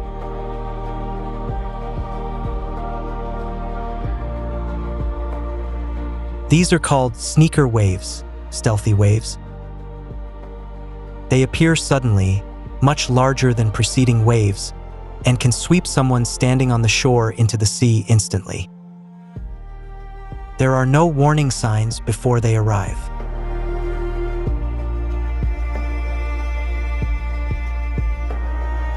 The Arctic-like waters here are too cold and powerful for anyone who falls in to save themselves.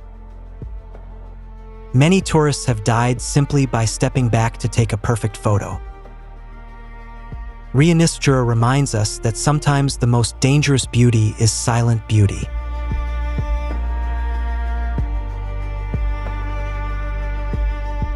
Réunion Island, part of France in the Indian Ocean, was once a surfer's paradise. Volcanoes, tropical forests, and perfect waves attracted surfers from around the world.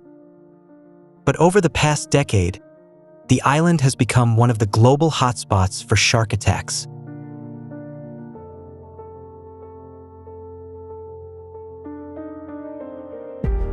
Scientists have yet to fully explain the sudden spike in attacks.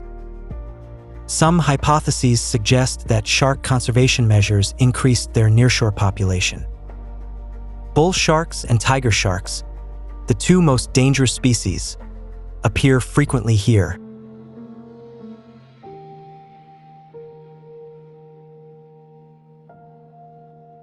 Local authorities had to ban swimming and surfing in many areas of the island.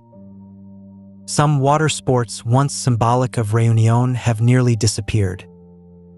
The once surfing paradise has now become one of the most avoided waters in the world.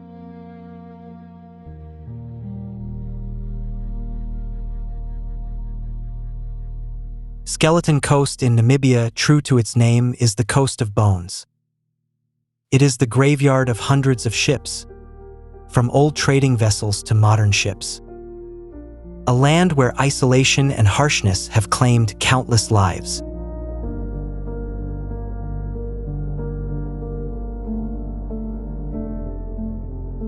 The combination of the cold Benguela current and hot desert air creates dense fog almost year-round.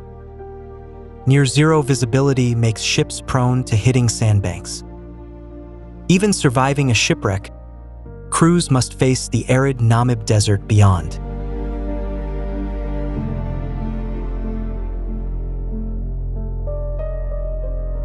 No villages, no fresh water, no human presence to call for help over hundreds of kilometers. Shipwreck survivors often die of thirst and starvation before being found. Skeleton Coast proves that sometimes isolation itself is the cruelest killer.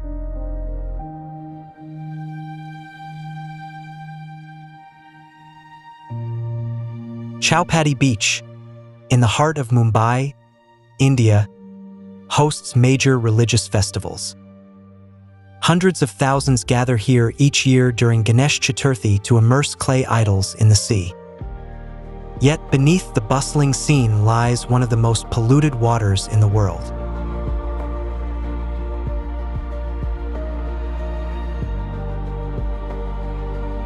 Untreated domestic and industrial sewage from the million-strong city flows directly into these waters. Coliform bacteria levels sometimes exceed safety limits hundreds of times. Each year, thousands of chemically treated clay idols are also released into the water.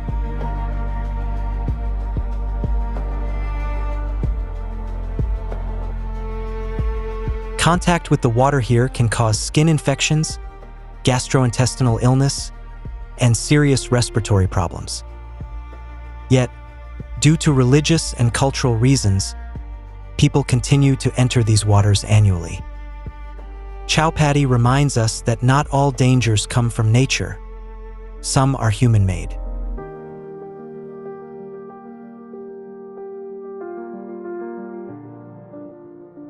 To reach Hanakapiai Beach on Kauai, you must hike for hours along a rugged coastal trail. The reward is a pristine, almost untouched beach. But it is also one of Hawaii's most dangerous and deadly beaches.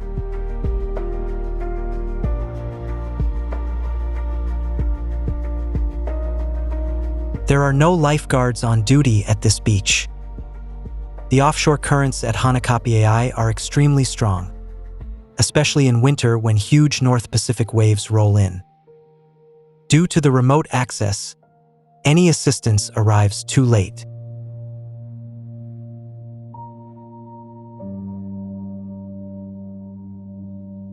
Authorities have erected a sign showing the number of deaths at this beach, a staggering figure. Most victims are tourists drawn by its wild beauty, underestimating the currents. Hanakapiai serves as a warning that a remote, beautiful beach is not synonymous with safety.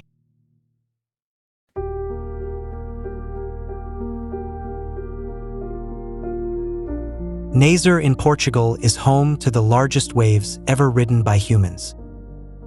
Some waves here reach over 30 meters, created by a massive underwater canyon. It's a sanctuary for professional surfers, but also one of the most dangerous places to stand near the sea.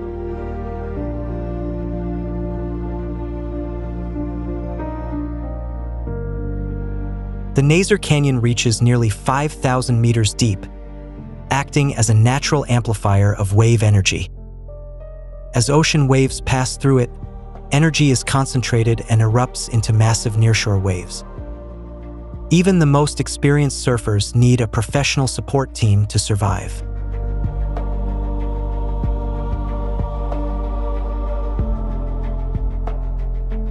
The danger is not only for surfers, but also for tourists standing on cliffs to view the waves. Many incidents occurred where massive waves suddenly surged, sweeping people tens of meters from the waterline. Nazaré is where nature's majestic beauty comes with unpredictable destructive power.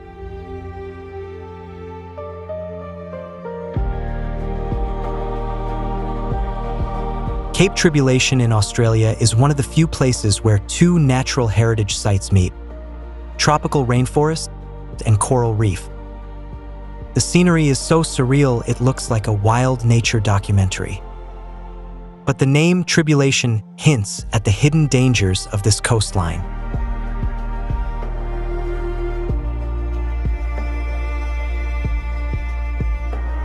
These waters are home to saltwater crocodiles, among the most dangerous predators alive. They can remain fully submerged in murky water and strike with unpredictable speed. Swimming here means entering the domain of a top predator.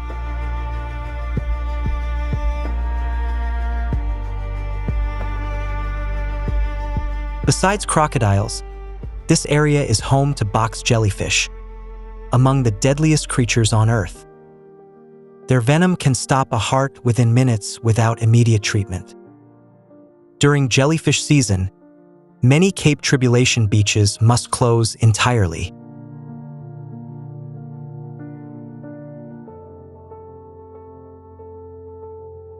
Bikini Atoll in the Marshall Islands holds some of the Pacific's most beautiful waters. The sea is so clear you can see the seabed tens of meters down. Yet this serene beauty conceals a tragic mid-20th century legacy.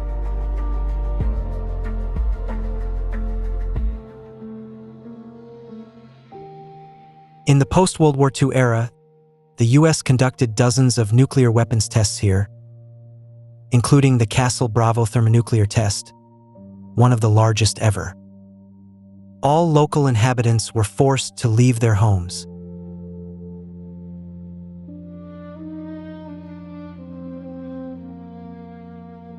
Decades later, radiation levels in soil and some seafood still exceed safe limits.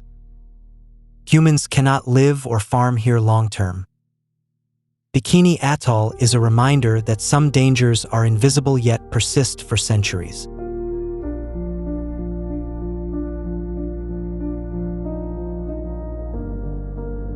Fraser Island in Australia is the world's largest sand island, with crystal-clear freshwater lakes amid sand dunes. Often regarded as one of Australia's most beautiful destinations, Fraser Island also hosts nearly every danger a beach can pose.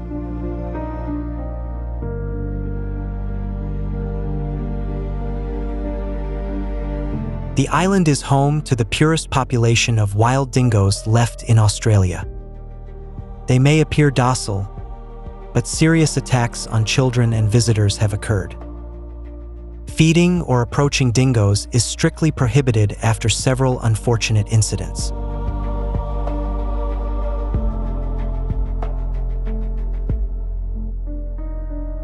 Besides dingoes, the waters around the island frequently host sharks near the shore. Venomous jellyfish, strong currents, and sudden waves make swimming risky. Fraser Island is a prime example of how a tourist paradise can hide nearly every natural danger.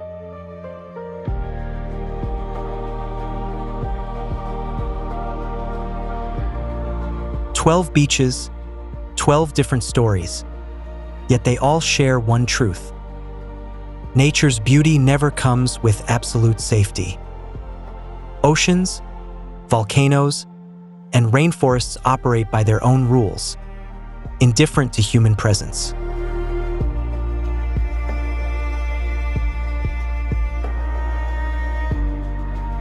Most deaths at these locations don't occur from lack of warnings.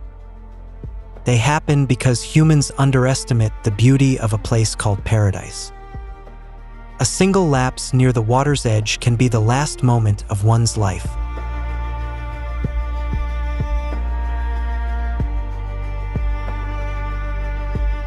Danger doesn't only come from large, fearsome creatures like sharks or crocodiles. It can be an invisible current, a sudden wave, or a colorless, odorless toxic gas. It can even be a radioactive legacy silently persisting decades after humans have left.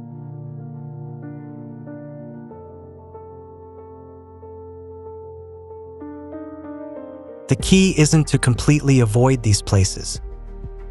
It's to respect warnings, do your research before visiting, and never underestimate nature. A little knowledge can be the difference between a memorable holiday and an irreversible tragedy.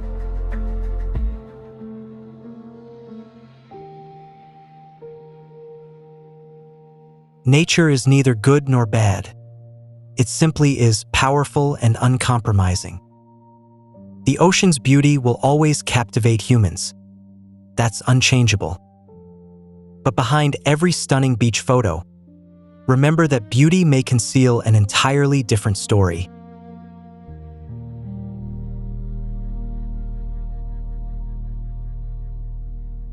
Not every beautiful place in the world is safe to experience. Always research, always respect nature, and always prioritize safety over the perfect photo. Thank you for joining us on this journey through the most beautiful yet dangerous beaches in the world.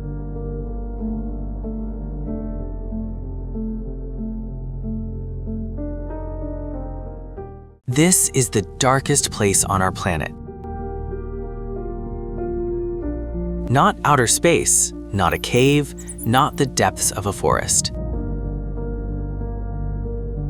It lies directly beneath your feet, 11 kilometers below the ocean's surface. Sunlight can only penetrate the first 300 meters of the ocean. Below that lies the twilight zone, then the midnight zone, and finally, absolute darkness. Challenger Deep is 36 times deeper, where no ray of sunlight has ever reached. If Mount Everest were placed inside the Mariana Trench, its peak would still sit 2 kilometers underwater. This is the lowest point on Earth's surface. And for centuries, humanity knew almost nothing about it. More people have walked on the moon than have visited the deepest ocean. Challenger Deep is more remote than the International Space Station. And what scientists discovered there could change how we understand life forever. Scientists discovered life here. Not fragile organisms barely surviving, but entire ecosystems thriving and stranger than anything imagined on distant planets. This is the story of Earth's deepest abyss and its final mystery. The Mariana Trench lies in the western Pacific Ocean, about 300 kilometers from the island of Guam. It stretches for 2,550 kilometers. Longer than the width of the United States. But its true fame comes from its unimaginable depth. Earth's surface is divided into massive tectonic plates that constantly move. Here, the older and heavier Pacific Plate dives beneath the smaller Mariana Plate, tearing the ocean crust apart and forming the deepest scar on the planet.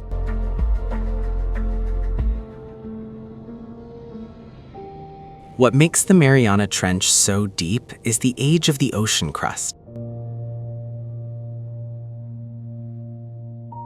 It is 170 million years old.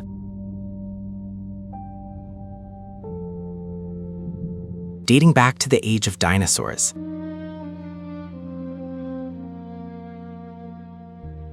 Older crust is colder, denser, and sinks deeper into the planet.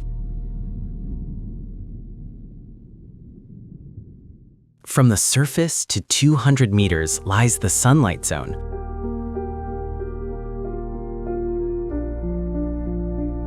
Home to dolphins, sharks, and coral reefs.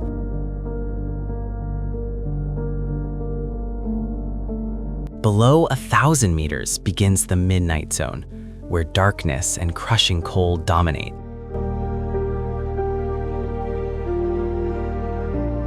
But beyond 6,000 meters lies the Hadal zone.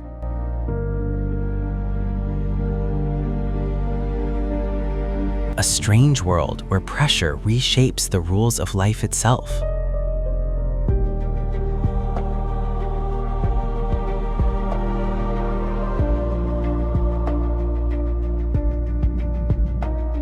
The pressure at Challenger Deep is more than 1,000 times stronger than at sea level.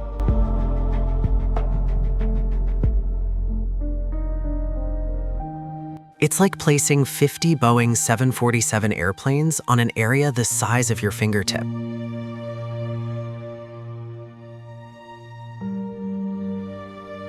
Any object not specially reinforced would be crushed instantly.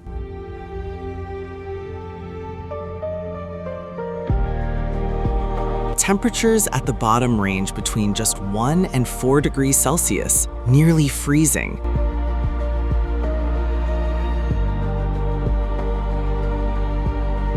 No sunlight reaches this depth, and no warm ocean currents can penetrate it.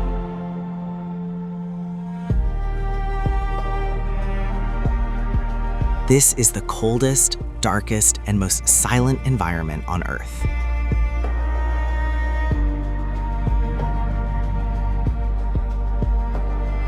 You sit inside a steel sphere, smaller than a refrigerator.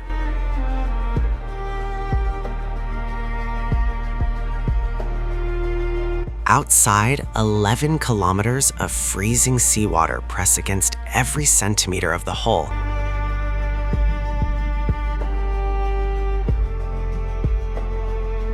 And the only sound you hear is the metal creaking under unimaginable pressure.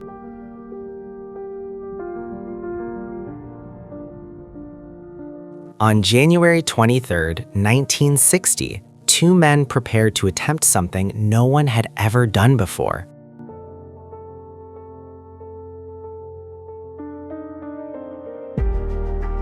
U.S. Navy Lieutenant Don Walsh and Swiss engineer Jacques Piccard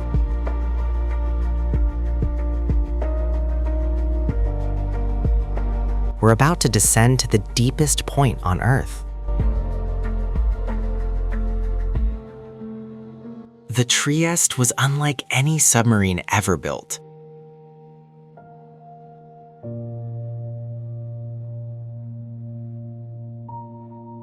Above sat a massive tank holding 85,000 liters of gasoline for buoyancy.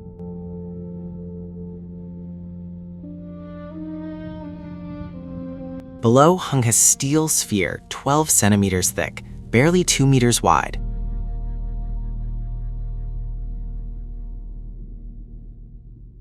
No cameras, no robotic arms, no rescue system, just two men and a mission.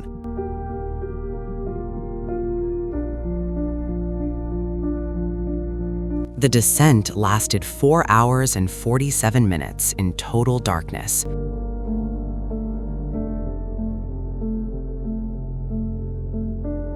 Walsh and Piccard could see nothing, only hearing the water, each other's breathing, and the creaking of metal.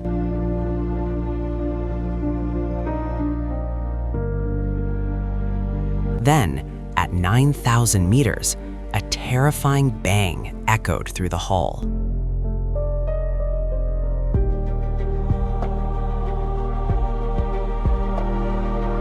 A plexiglass window on the outside had cracked under pressure, shaking the entire vessel.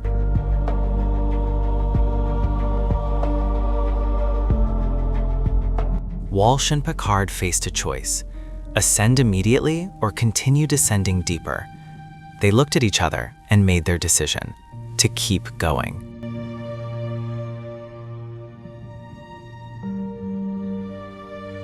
At 1:06 p.m., the Trieste touched the bottom of Challenger Deep at a depth of 10,916 meters.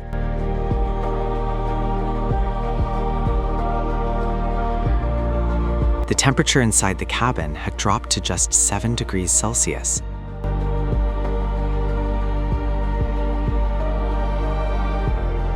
Exhausted and shivering, they had only 20 minutes before beginning the ascent.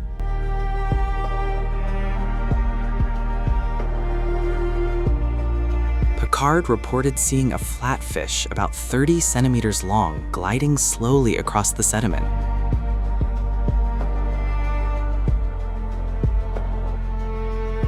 Then small shrimp appeared, movement, life.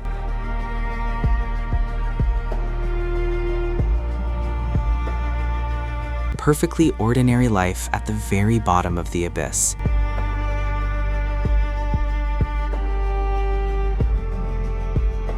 Challenger Deep was not empty. Something was living there.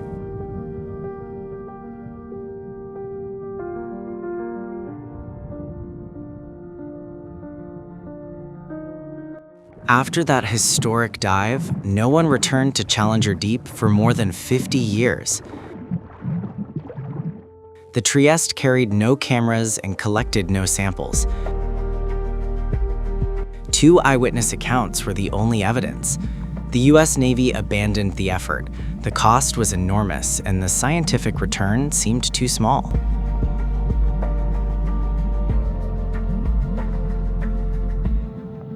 Scientists shifted to using remotely operated vehicles, or ROVs. These machines could send back images and samples, but they lacked the flexibility of human exploration. The Mariana Trench remained largely forgotten until a Hollywood director entered the story.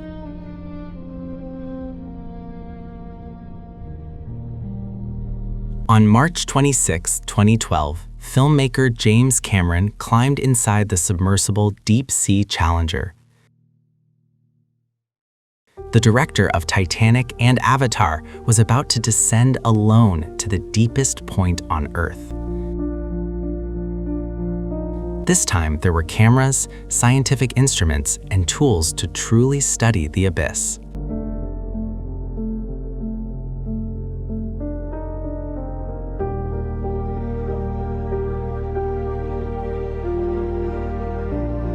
Cameron sat inside a cockpit so cramped he could barely stretch his arms.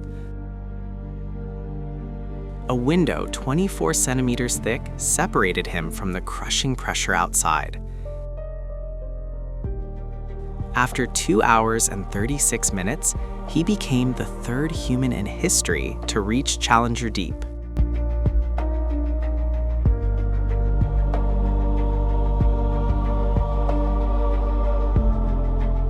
Cameron described the landscape as desolate, almost like the moon. No large animals appeared, yet the sediment samples he collected revealed 68 previously unknown species of microbes. Cameras also captured microbial mats thriving through chemosynthesis, life that survives without sunlight.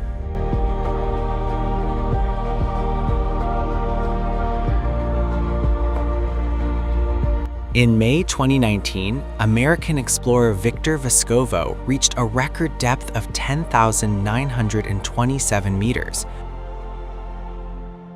But he did not stop after one dive. Vescovo returned repeatedly, allowing humans for the first time to systematically explore the deepest part of the ocean.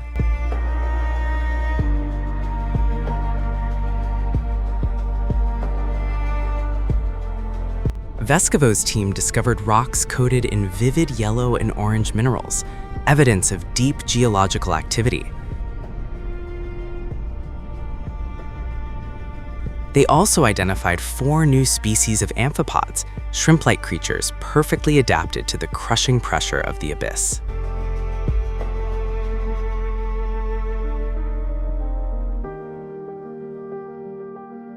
Then, Vescovo saw something no one wanted to find in the deepest place on Earth. Resting on the floor of Challenger Deep, nearly 11 kilometers below the surface, was a plastic bag and candy wrappers. He later described it as the most disappointing moment of the entire expedition.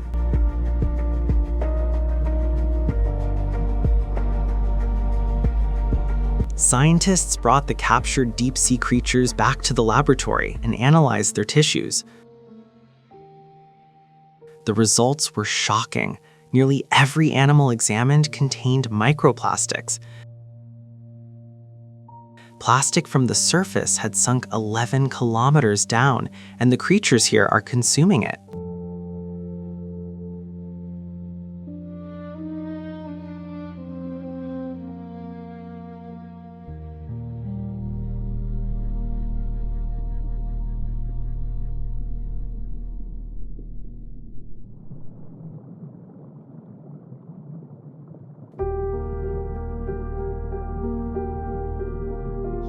Along the sheer face of the underwater cliffs, life finds a way in the most extreme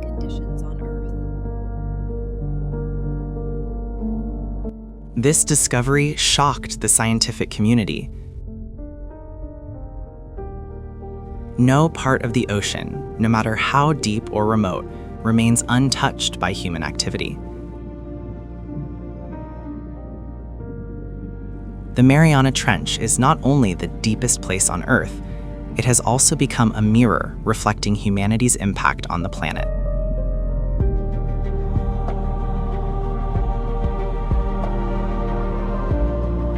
The Mariana snailfish is the deepest living fish ever recorded, surviving at depths beyond 8,000 meters. Its body is almost transparent, lacking a swim bladder and built mostly from soft cartilage. It represents the absolute limit of vertebrate life on Earth. Yet home to some of the planet's most unreal ecosystems. Giant amphipods, relatives of shrimp, can grow up to 18 centimeters in the Mariana Trench. Scientists discovered they reinforce their exoskeletons with aluminum, something no other known animal does. They extract the metal directly from deep-sea sediments.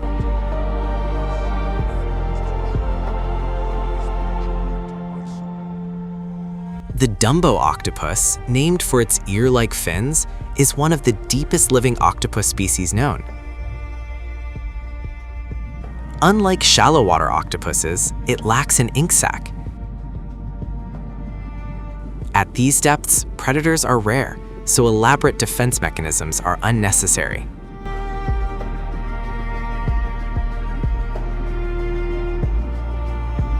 Xenophyophores are the largest single-celled organisms ever discovered. A single cell can grow to the size of a tennis ball. Spread across the ocean floor like alien flowers, they challenge many biological assumptions about the limits of life.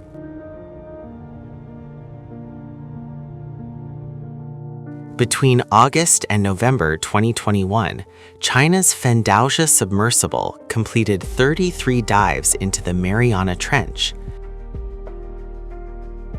Scientists collected more than 1,600 sediment samples and discovered over 7,000 microbial species, nearly 89% of them previously unknown to science.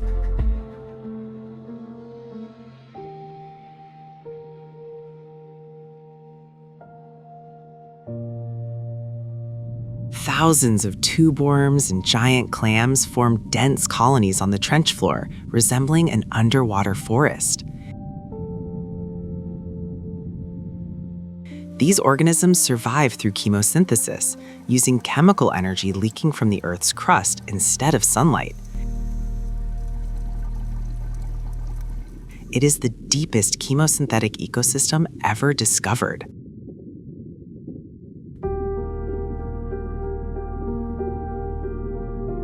The Mariana Trench teaches us something extraordinary. Life does not require sunlight, comfortable temperatures, or the conditions we once believed were essential. But it also teaches us something else. No place on Earth is truly beyond the reach of humanity. Even 11 kilometers beneath the ocean's surface, our presence can be found. The darkest place on our planet is still waiting to be explored.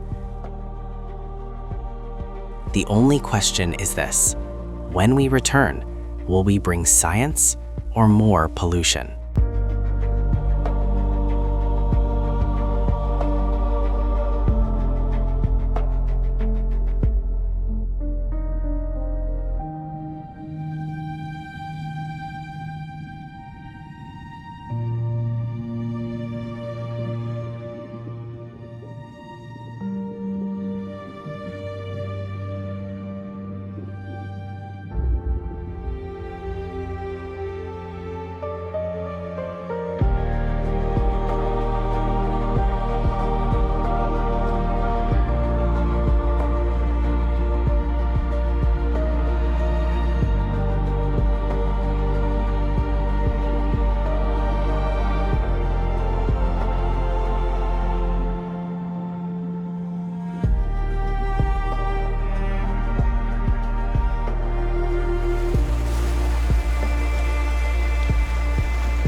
look at the ocean's surface and think you are seeing the Atlantic, but that surface is only a curtain, a thin sheet of glass separating our world from an entirely different one below.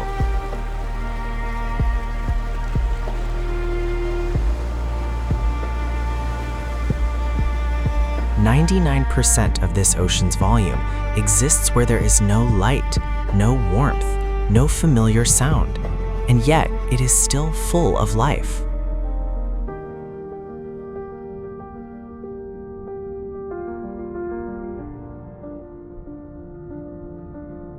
With every meter you descend, something changes. Light weakens, colors disappear in sequence. Red first, then orange, yellow, green. Only blue remains. Then violet. Then nothing. Darkness does not arrive from one direction. It comes from everywhere at once, slowly and completely consuming everything.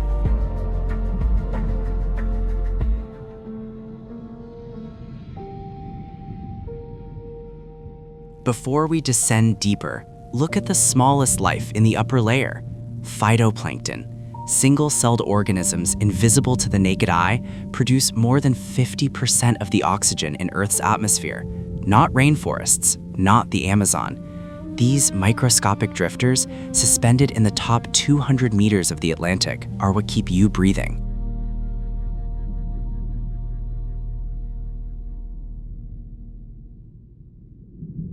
This is a bait ball. Millions of herrings gather into a dense sphere and move as if they were a single organism. No leader, no central command. Each fish reacts only to its nearest neighbor, and from millions of simple decisions emerges a collective intelligence powerful enough to deceive sharks and tuna for hours.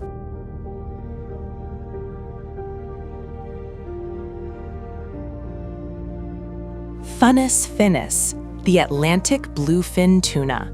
3 meters long, weighing over 600 kilograms, capable of bursts up to 70 kilometers per hour. They are warm-blooded, rare among fish, maintaining a body temperature higher than the surrounding water to maximize muscle performance.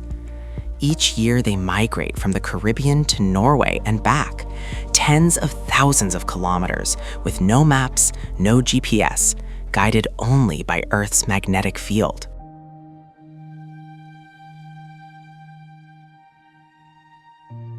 Dolphins are not just intelligent, they have names. Each dolphin produces a unique signature whistle, like an acoustic fingerprint, and others in the pod call them by it. They remember companions after years apart. They teach their young hunting techniques through demonstration. The Atlantic is home to minds like these, right at the surface, right before our eyes.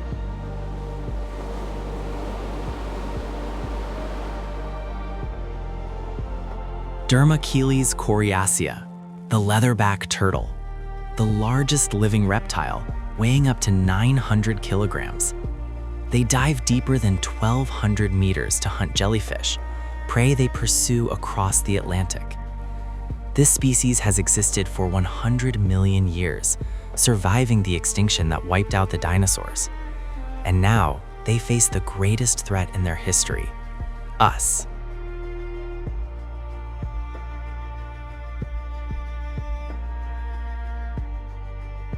Cyanea capillata, the lion's mane jellyfish, one of the longest animals ever recorded, its tentacles stretching up to 37 meters, longer than a blue whale. No brain, no heart, no blood, a body made of 95% water. And yet, it hunts, reproduces, and has existed for 500 million years, long before fish first appeared on Earth.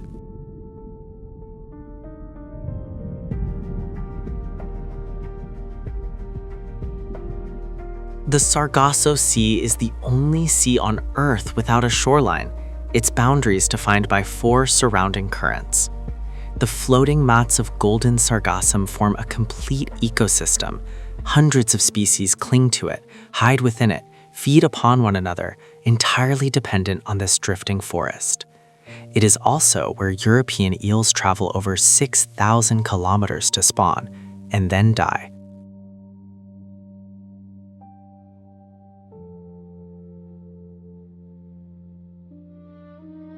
"200 meters. Sunlight officially ends here. Above is the world you know. Below is a world humanity has only just begun to glimpse. More than 80% of the ocean floor has never been directly observed. What we are about to enter, much of it is being told for the first time. Let's keep descending.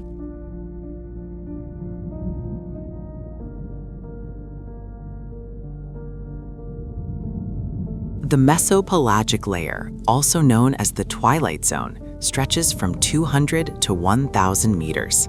This is a realm of perpetual dusk, where day and night lose their meaning, and light becomes only a faint memory from above. Few people realize this zone holds the largest animal biomass on the planet, more than all surface fish combined, yet we know almost nothing about it.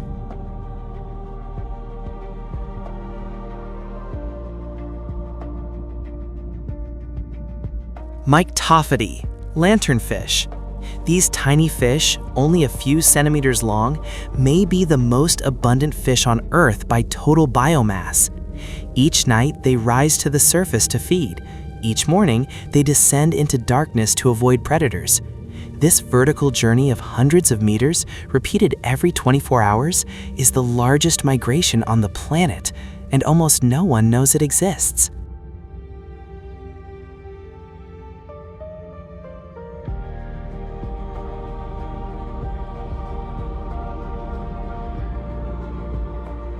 A siphonophore is not a single organism, but a colony.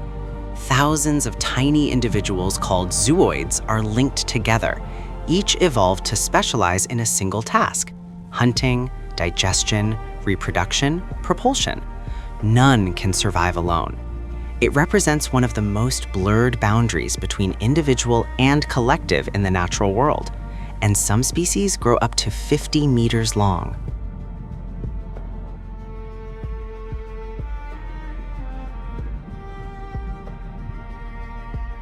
Vampiroteuthis infernalis, the vampire squid from hell, a scientific name that lives up to its meaning.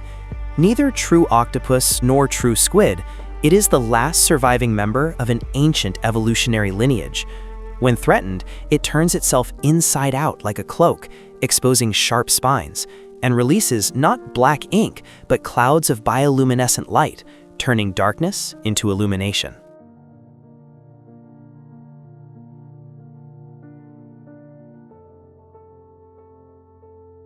Humboldt squid communicate by changing the color of their skin. Millions of chromatophores expand and contract in an instant, producing complex flashing signals we have yet to decode. They hunt cooperatively, coordinating attacks without sound, using only light. It is a complete language, written on skin, read by sight, in total darkness.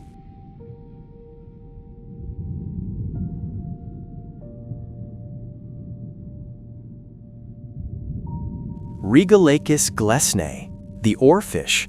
Reaching up to 11 meters, it is the longest bony fish on Earth. For centuries, oarfish appearing near shore were believed to signal earthquakes and tsunamis, not entirely without basis, as they inhabit tectonic fault zones. They were never filmed alive in their natural habitat until 2001. Before that, we only knew them from bodies washed ashore.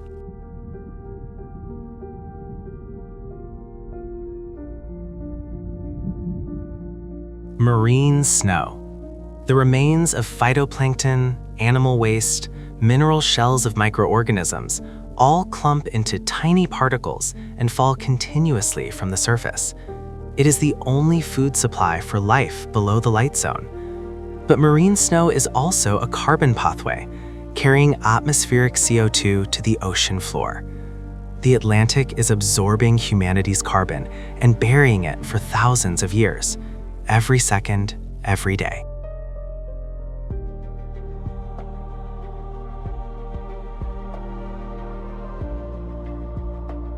Isurus oxyrhynchus, The short-fin mako shark, the fastest shark in the ocean, reaching 70 kilometers per hour and leaping up to 6 meters above the surface.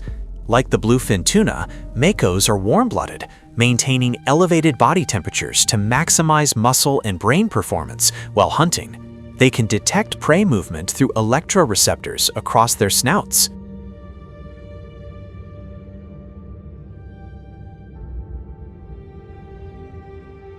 Every night at sunset, an extraordinary event unfolds across the global ocean. Billions of organisms, lanternfish, shrimp, small squid, copepods, rise from the depths to feed at the surface, then descend before dawn. This vertical migration moves vast amounts of carbon from surface waters to the deep ocean each night, one of the most important mechanisms regulating Earth's climate, and we are only beginning to understand it.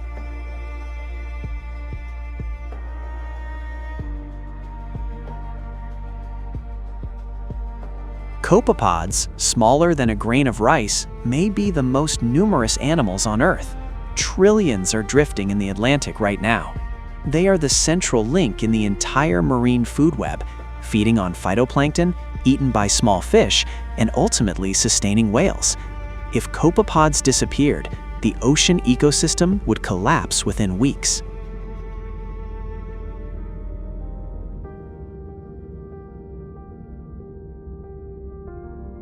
Architeuthis ducks, the giant squid, growing up to 13 meters long with the largest eyes in the animal kingdom, 27 centimeters wide, the size of a dinner plate, designed to capture the faintest photons in the darkness. For centuries they were legend, the Viking kraken, the sailor's sea monster. Not until 2004 were they first photographed alive in their natural habitat, and much about them remains unknown.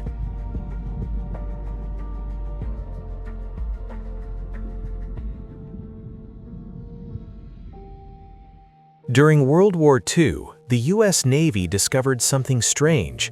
Sonar repeatedly misread the ocean floor. They called it the false bottom. Later, scientists realized it was the deep scattering layer, a dense concentration of organisms reflecting sound waves like solid ground. Billions of creatures gathered at the edge of light, forming a biological layer so thick, sonar mistook it for rock. War had accidentally uncovered one of the greatest ecological phenomena of the ocean.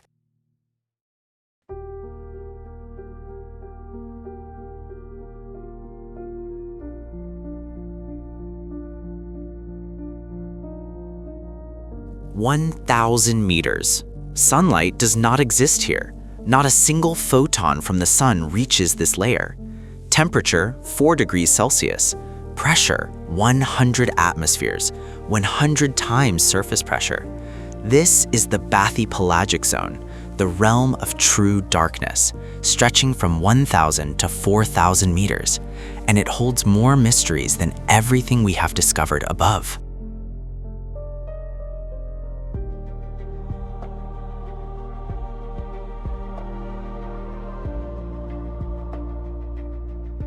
Melanocetus johnsoni, the black anglerfish.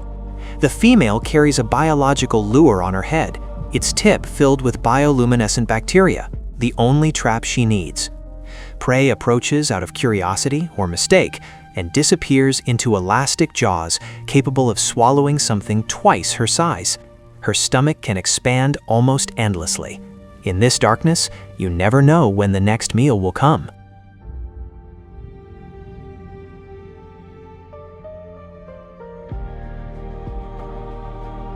Male anglerfish are up to 60 times smaller than females. When he encounters a female, he bites into her skin and begins to fuse, circulatory, nervous, and digestive systems gradually connecting before dissolving. Eventually, the male is no longer an independent individual.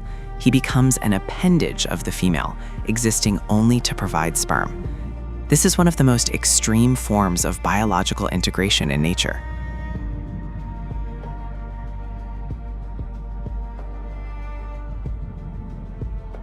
Dragonfish possess a weapon no prey here is prepared for: infrared light. Most deep-sea creatures cannot see infrared because evolution never created sensors for something absent from their environment. Dragonfish use it as a stealth flashlight, illuminating prey without the prey knowing it is being lit. They truly see in the darkness, while everything around them remains blind.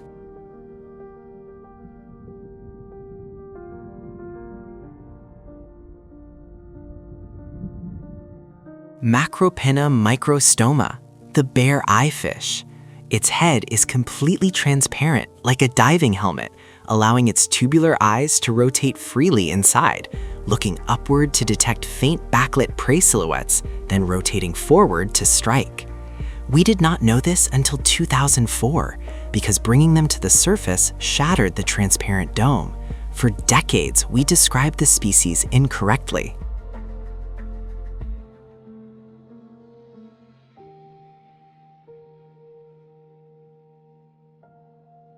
Chaliotis sloani, the viperfish. Fangs so long it cannot close its mouth, curving outward to form an inescapable trap. Along its belly, photophores emit light matching the faint glow from above, allowing it to disappear when viewed from below. In this darkness, even darkness itself becomes a weapon.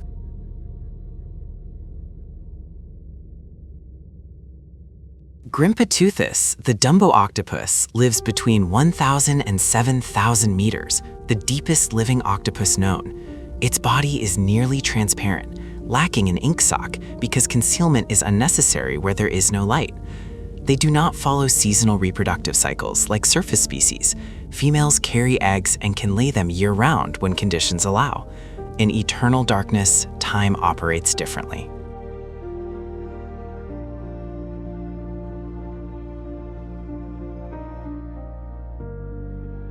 Himantolophus, the deep-sea football fish. Its round body is an adaptation, no streamlined scales for speed, because speed does not matter here, energy conservation does. It barely swims, hovering and waiting. Its lure emits silver light, different from the common blue, attracting prey accustomed to blue glows. In the darkness, even the color of light is strategy.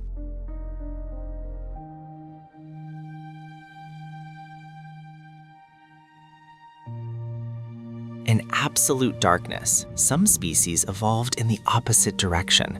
Instead of dark camouflage, they became transparent. There is nothing to see as light passes through like air. This is the most perfect invisibility possible, not by blending into the background, but by erasing one's shadow entirely in a world without light.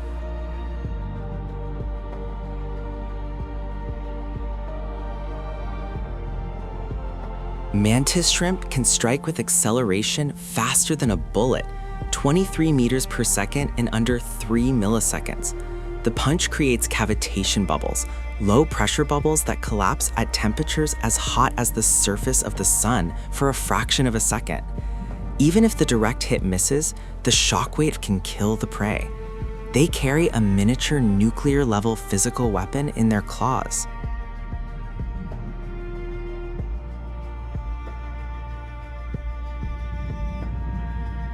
Deep-sea hatchetfish practice camouflage known as counter-illumination. Their bellies glow through photophores at precisely the same intensity as the faint light from above. Viewed from below, they vanish into the background and cast no shadow. Predators see nothing. It is optical stealth technology, perfect, battery-free, evolved over millions of years.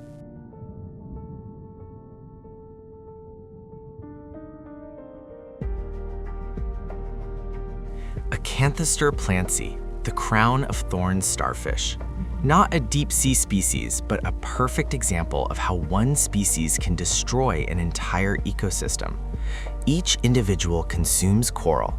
During outbreaks, they blanket and eliminate entire reefs in months. Ecosystems built over centuries erased in a single season. And outbreaks are becoming more frequent as oceans warm.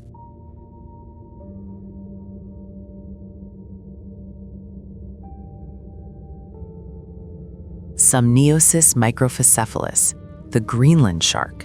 the longest living vertebrate known on Earth. Radiocarbon analysis of islands tissue suggests one individual lived over 400 years, born before Galileo invented the telescope. They grow so slowly, they reach sexual maturity only at 150 years. In 2 degrees Celsius water, time literally moves slower.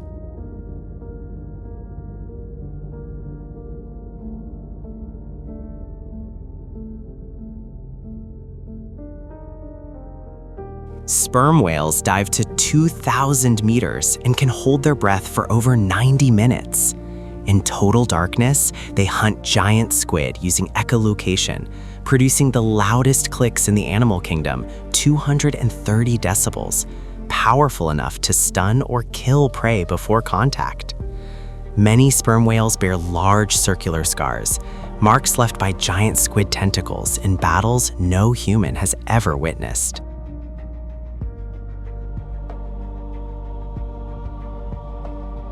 Stillness is the most effective hunting strategy in darkness. Many species here never actively chase prey. They wait, day after day, month after month, hovering or lying motionless, consuming minimal energy. When prey comes close enough, in an instant. Where food is scarce and energy more precious than gold, patience is not a virtue, it is survival.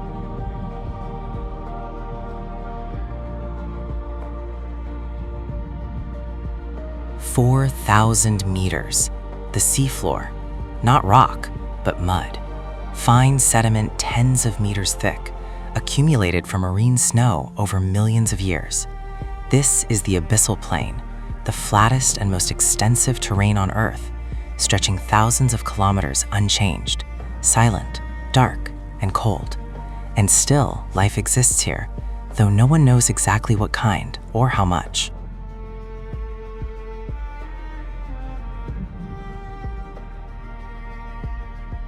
3,800 meters beneath the Atlantic, 700 kilometers from Newfoundland. RMS Titanic has rested here since the night of April 15, 1912. But this is no longer just a wreck. It is a complete ecosystem. Coral clings to the railings, fish move through corridors once filled with people. Octopus inhabit rooms that were once first-class cabins.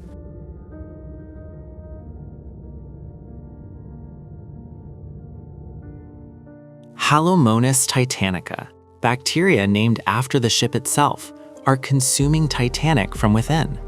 They feed on iron, excreting intricate rust formations called rusticles, up to 90 centimeters long, housing entire microbial communities inside. Scientists estimate Titanic may fully collapse within the next 30 years. The ship is being slowly digested by millions of invisible organisms.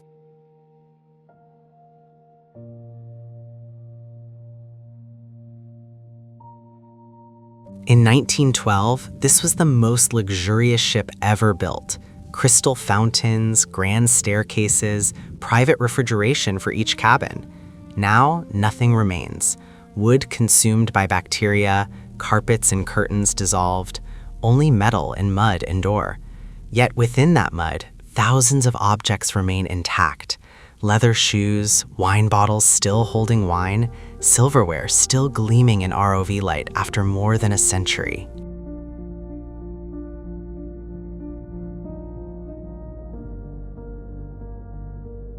From the 15th to 18th centuries, hundreds of Spanish galleons carried gold and silver from the Americas to Europe, and many never arrived. Storms, reefs, pirates, the Atlantic took its share.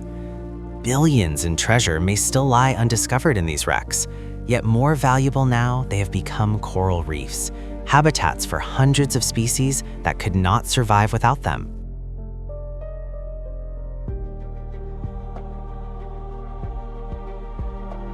The U.S. East Coast from Florida to Cape Hatteras. Sailors in World War II called it Torpedo Junction. German U-boats hunted here from 1942, sinking hundreds of ships within months, sometimes within sight of shore.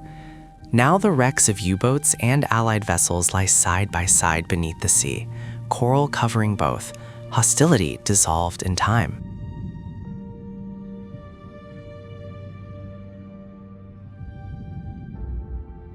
SS Thistlegorm, a British military supply ship bombed in 1941, sank with its cargo intact. Trucks, motorcycles, rifles, boots, boxed watches. Today, everything remains as it was loaded, neatly arranged yet covered in coral and anemones. Fish swim through motorcycles like a forest. War created a sanctuary.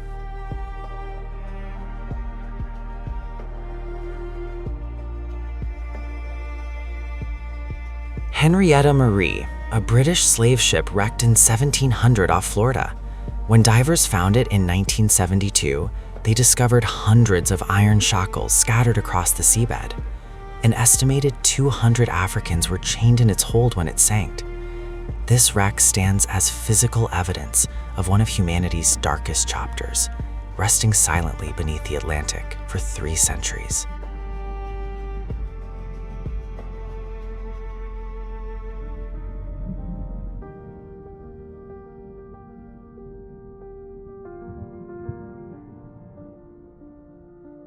Not only ships, the Atlantic is also a graveyard for thousands of aircraft. B-17 bombers flying from America to Britain often ran out of fuel and ditched at sea. Crews were rescued, the planes were not. Now these flying fortresses lie on the seabed like rusted steel monuments, cockpits intact, tail guns still facing backward, waiting for enemies that will never come again.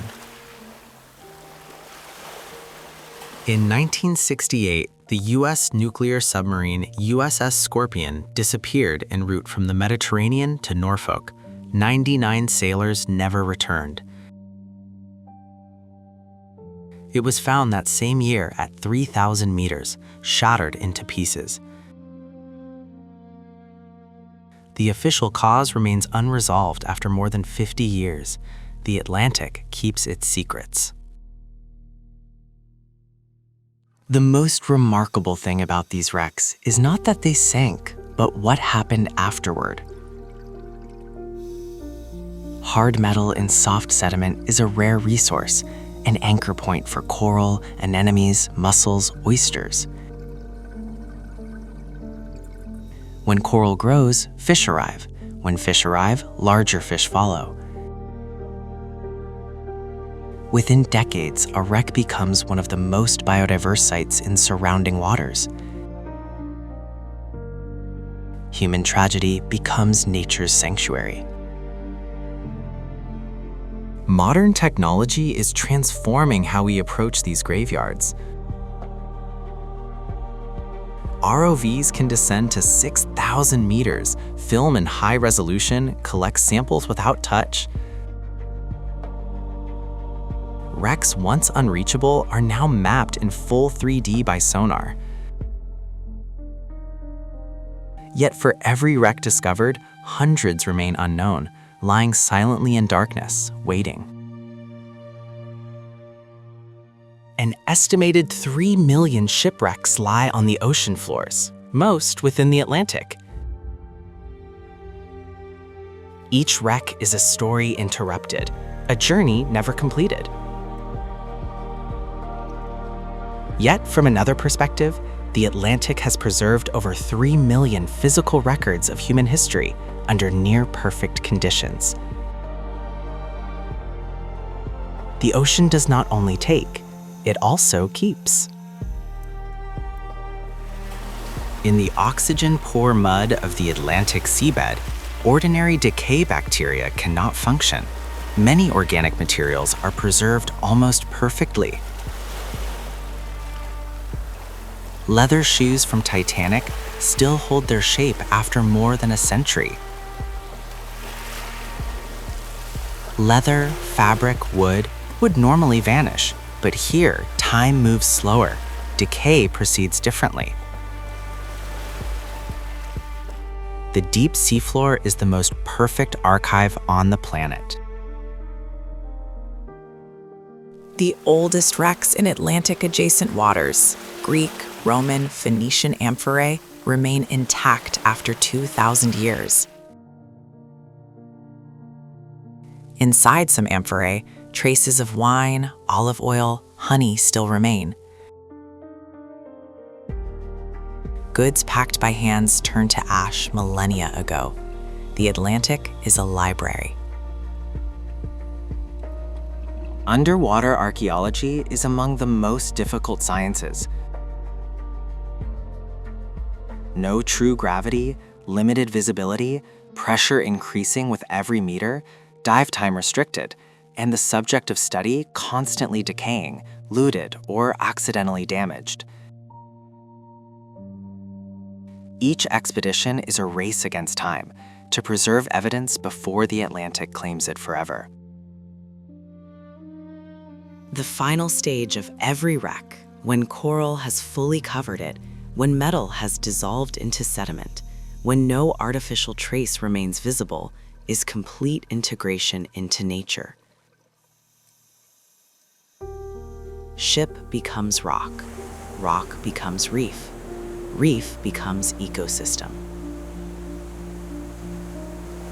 Humanity builds, the Atlantic transforms, nature completes. The cycle has no end. If you drained the entire Atlantic Ocean, the first thing you would see is a mountain range. The Mid-Atlantic Ridge, stretching 16,000 kilometers, is the longest mountain chain on Earth.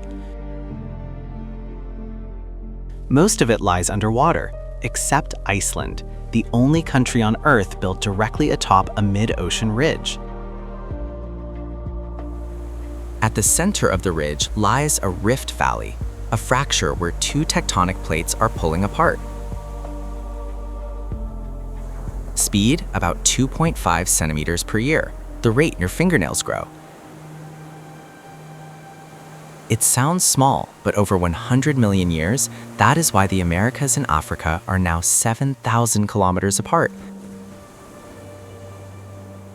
The Atlantic is growing, every day, millimeter by millimeter.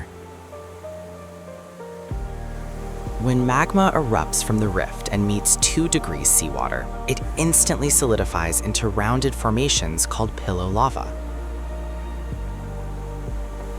Billions of tons of new rock are created each year from Earth's interior, filling the gap between separating plates. The Mid-Atlantic Ridge is a factory of ocean floor, operating continuously for 200 million years without a single day of rest. Iceland is the only place on Earth where you can stand between 2 tectonic plates and see them with your own eyes.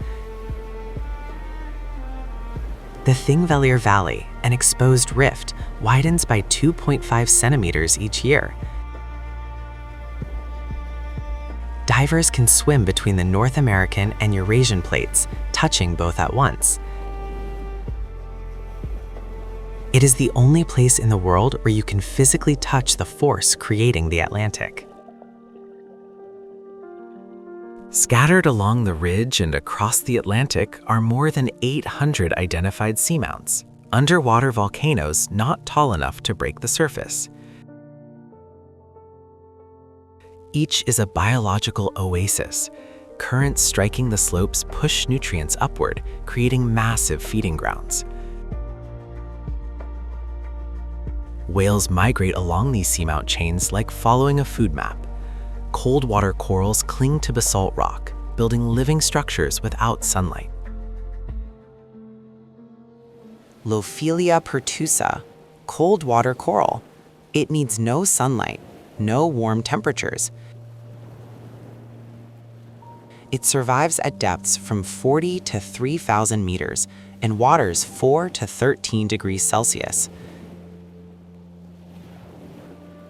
Atlantic cold water reefs can rise 35 meters high and stretch for kilometers, thousands of years old. They grow only millimeters per year. A 1-meter structure may be 1,000 years old. and we have destroyed more cold water reefs than we have ever discovered. Beneath the Rift Valley, magma lies only a few kilometers below the seafloor. Heat from Earth's interior seeps through rock, heating seawater that infiltrates cracks, returning it superheated through hydrothermal vents. This is a massive heat circulation system, cold water in, hot mineral-rich water out, continuous for millions of years, sustaining ecosystems without sunlight. The Mid-Atlantic Ridge is one of the most seismically active regions on Earth. Thousands of small quakes each year, most unfelt at the surface. But when tectonic plates shift suddenly, shock waves travel through seawater at the speed of sound, 1,500 meters per second. Large quakes here can trigger tsunamis reaching the coasts of Europe and the Americas. The Atlantic seafloor is Earth's most perfect geological book. The farther from the ridge, the older the crust, each layer recording a chapter of geological time. By reading the Atlantic floor, geologists reconstructed 200 million years of continental drift, from the breakup of Pangaea to the present. Scattered along the Mid-Atlantic Ridge are islands, volcanic peaks tall enough to breach the surface. Ascension, St. Helena, Tristan da Cunha, among the loneliest islands on Earth, thousands of kilometers from the nearest continent. St. Helena, Napoleon's place of exile, rises 4,000 meters from the seafloor, yet only 818 meters above sea level. When magma solidifies into rock, magnetic minerals align with Earth's magnetic field, recording its direction like magnetic tape. Earth's magnetic field reverses every 200,000 to 300,000 years, and each reversal is preserved in alternating magnetic stripes on the seafloor. By reading these stripes, we know precisely how the ocean floor has spread, the most perfect evidence of plate tectonics. 2,000 meters beneath the Atlantic surface, surrounding water temperature 2 degrees Celsius. And from this fracture, water erupts at 400 degrees Celsius. It does not boil, because 250 atmospheres of pressure keep it in a supercritical liquid state. This is a hydrothermal vent, and surrounding it is a complete ecosystem that survives without a single photon of sunlight. Black smokers are mineral chimneys formed when superheated, mineral-rich water meets cold seawater. They can rise up to 60 meters, grow within decades, and sometimes collapse within hours. The fluid they release is rich in hydrogen sulfide, methane, and metals, toxic to most life on Earth. Yet here, specialized organisms have evolved to turn poison into energy. Riftia pachyptilla, giant tube worms, have no mouth, no stomach, no digestive system. They survive entirely through chemosynthetic bacteria living in a special organ called the trophosome, which can make up 15% of their body weight. These bacteria convert toxic hydrogen sulfide into organic energy. This was the first compelling evidence that life does not require sunlight to exist.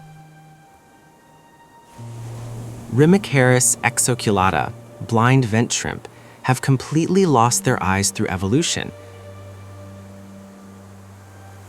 In their place, they possess a primitive light-sensitive organ on their backs, capable of detecting faint infrared radiation from the vent, enough to navigate. Densities can reach 2,500 individuals per square meter, almost unimaginable. Kiwa hirsuta, the yeti crab. The dense white hairs on its claws and chest are not for warmth, they are bacterial gardens. The crab cultivates chemosynthetic bacteria and harvests them as food. This is agriculture, farming and harvesting at 2,400 meters below sea level in near boiling water. Evolution invented agriculture millions of years before humans. Chrysomalin squamiferum, the scaly-foot snail, is the only known animal with an exoskeleton made of iron sulfide. Its shell and scales are mineralized directly from vent fluids. When discovered in 2001, the US military studied its shell structure for advanced armor design. Sometimes the best solutions are waiting on the ocean floor. In 2000, scientists discovered the lost city on the Mid-Atlantic Ridge, a vent system unlike black smokers. Instead of acidic, superheating water, it emits warm alkaline fluids, 40 to 90 degrees Celsius, forming white towers up to 60 meters tall, made of aragonite and calcite. Lost City has been active for at least 30,000 years. The chemical reactions here produce hydrogen and methane, the most fundamental molecules of life. Archaea, ancient microorganisms, live in vent waters exceeding boiling temperature. Pyrolobus fumari survives at 121 degrees Celsius, the temperature of laboratory sterilization autoclaves. These are among the most extreme life forms known, and may be direct descendants of Earth's earliest organisms 3.8 billion years ago, when the planet resembled this hellscape. Pycnogonids, sea spiders, are not true spiders, but a distinct class of arthropods. In deep, cold waters and vent regions, some species reach giant sizes, legs up to 70 centimeters long. This is deep-sea gigantism. Cold temperatures and high oxygen levels allow invertebrates to grow beyond surface limits. Here, the rules of size are rewritten. Bathymodialis, giant vent mussels, host chemosynthetic bacteria in their gills instead of filter feeding like typical mussels. They are mobile chemical factories. Some species can survive in both methane-rich and hydrogen sulfide-rich environments, earning the nickname dual fuel. In unstable vent habitats, flexibility is survival. Hydrothermal vents do not last forever. When magma shifts or cools, the heat source shuts down, sometimes within days, sometimes within hours. The ecosystem depending on that vent begins to die. But before it does, larvae and spores disperse into deep currents, the offspring of a dying vent drifting in search of another, perhaps hundreds of kilometers away. Cold seeps are not hot vents, but slow leaks of methane and hydrogen sulfide without heat. No towers, no smoke, only bubbles rising and white bacterial mats spreading like snow. Cold seep ecosystems are less rich than hydrothermal vents, but far more stable, lasting hundreds of thousands of years, sustaining unknown communities awaiting discovery. DSV Alvin, the legendary American research submersible, first brought humans to observe hydrothermal vents in 1977. When the crew saw forests of red tube worms in total darkness, they could hardly believe their eyes. It is said a biologist opened a bottle of wine kept for special occasions right then and there. This was one of the most important biological discoveries of the 20th century, and it happened on the ocean floor. Megaptera novae angliae, the humpback whale, 16 meters long, weighing 36 tons. They breach, launching their entire bodies out of the ocean, and no one knows for certain why. Some theories suggest parasite removal, others social communication, others play. Perhaps all are true. In the Atlantic, humpbacks migrate annually from the tropical Caribbean to the far north, one of the longest migrations of any. Male whales sing, and their songs have structure. Themes, repetition, variation, like jazz. Songs evolve seasonally and yearly, spreading through social learning. A melody born in the Caribbean can appear years later off Hawaii. This is oral culture. No writing, no schools, carried across entire oceans. Balanoptera musculus, the blue whale, is the largest creature to ever exist in Earth's history. Larger than any dinosaur, its heart weighs 600 kilograms, large enough for a human to crawl through its aorta. Its call, 188 decibels, is the loudest sound in the animal kingdom and can travel thousands of kilometers underwater. In just 1 century, we nearly drove the greatest animal on Earth to extinction. Carcharodon carcharias, the great white shark. In the Atlantic, they do not stay in one place. Tagged individuals have swum from the US East Coast across the ocean to Africa and back, over 20,000 kilometers in a year. Why? Still uncertain. Great whites have existed for 16 million years, long before humans, and we still do not fully understand their migrations. Siphius gladius, the swordfish, capable of bursts up to 100 kilometers per hour. They do not stab prey with their bill.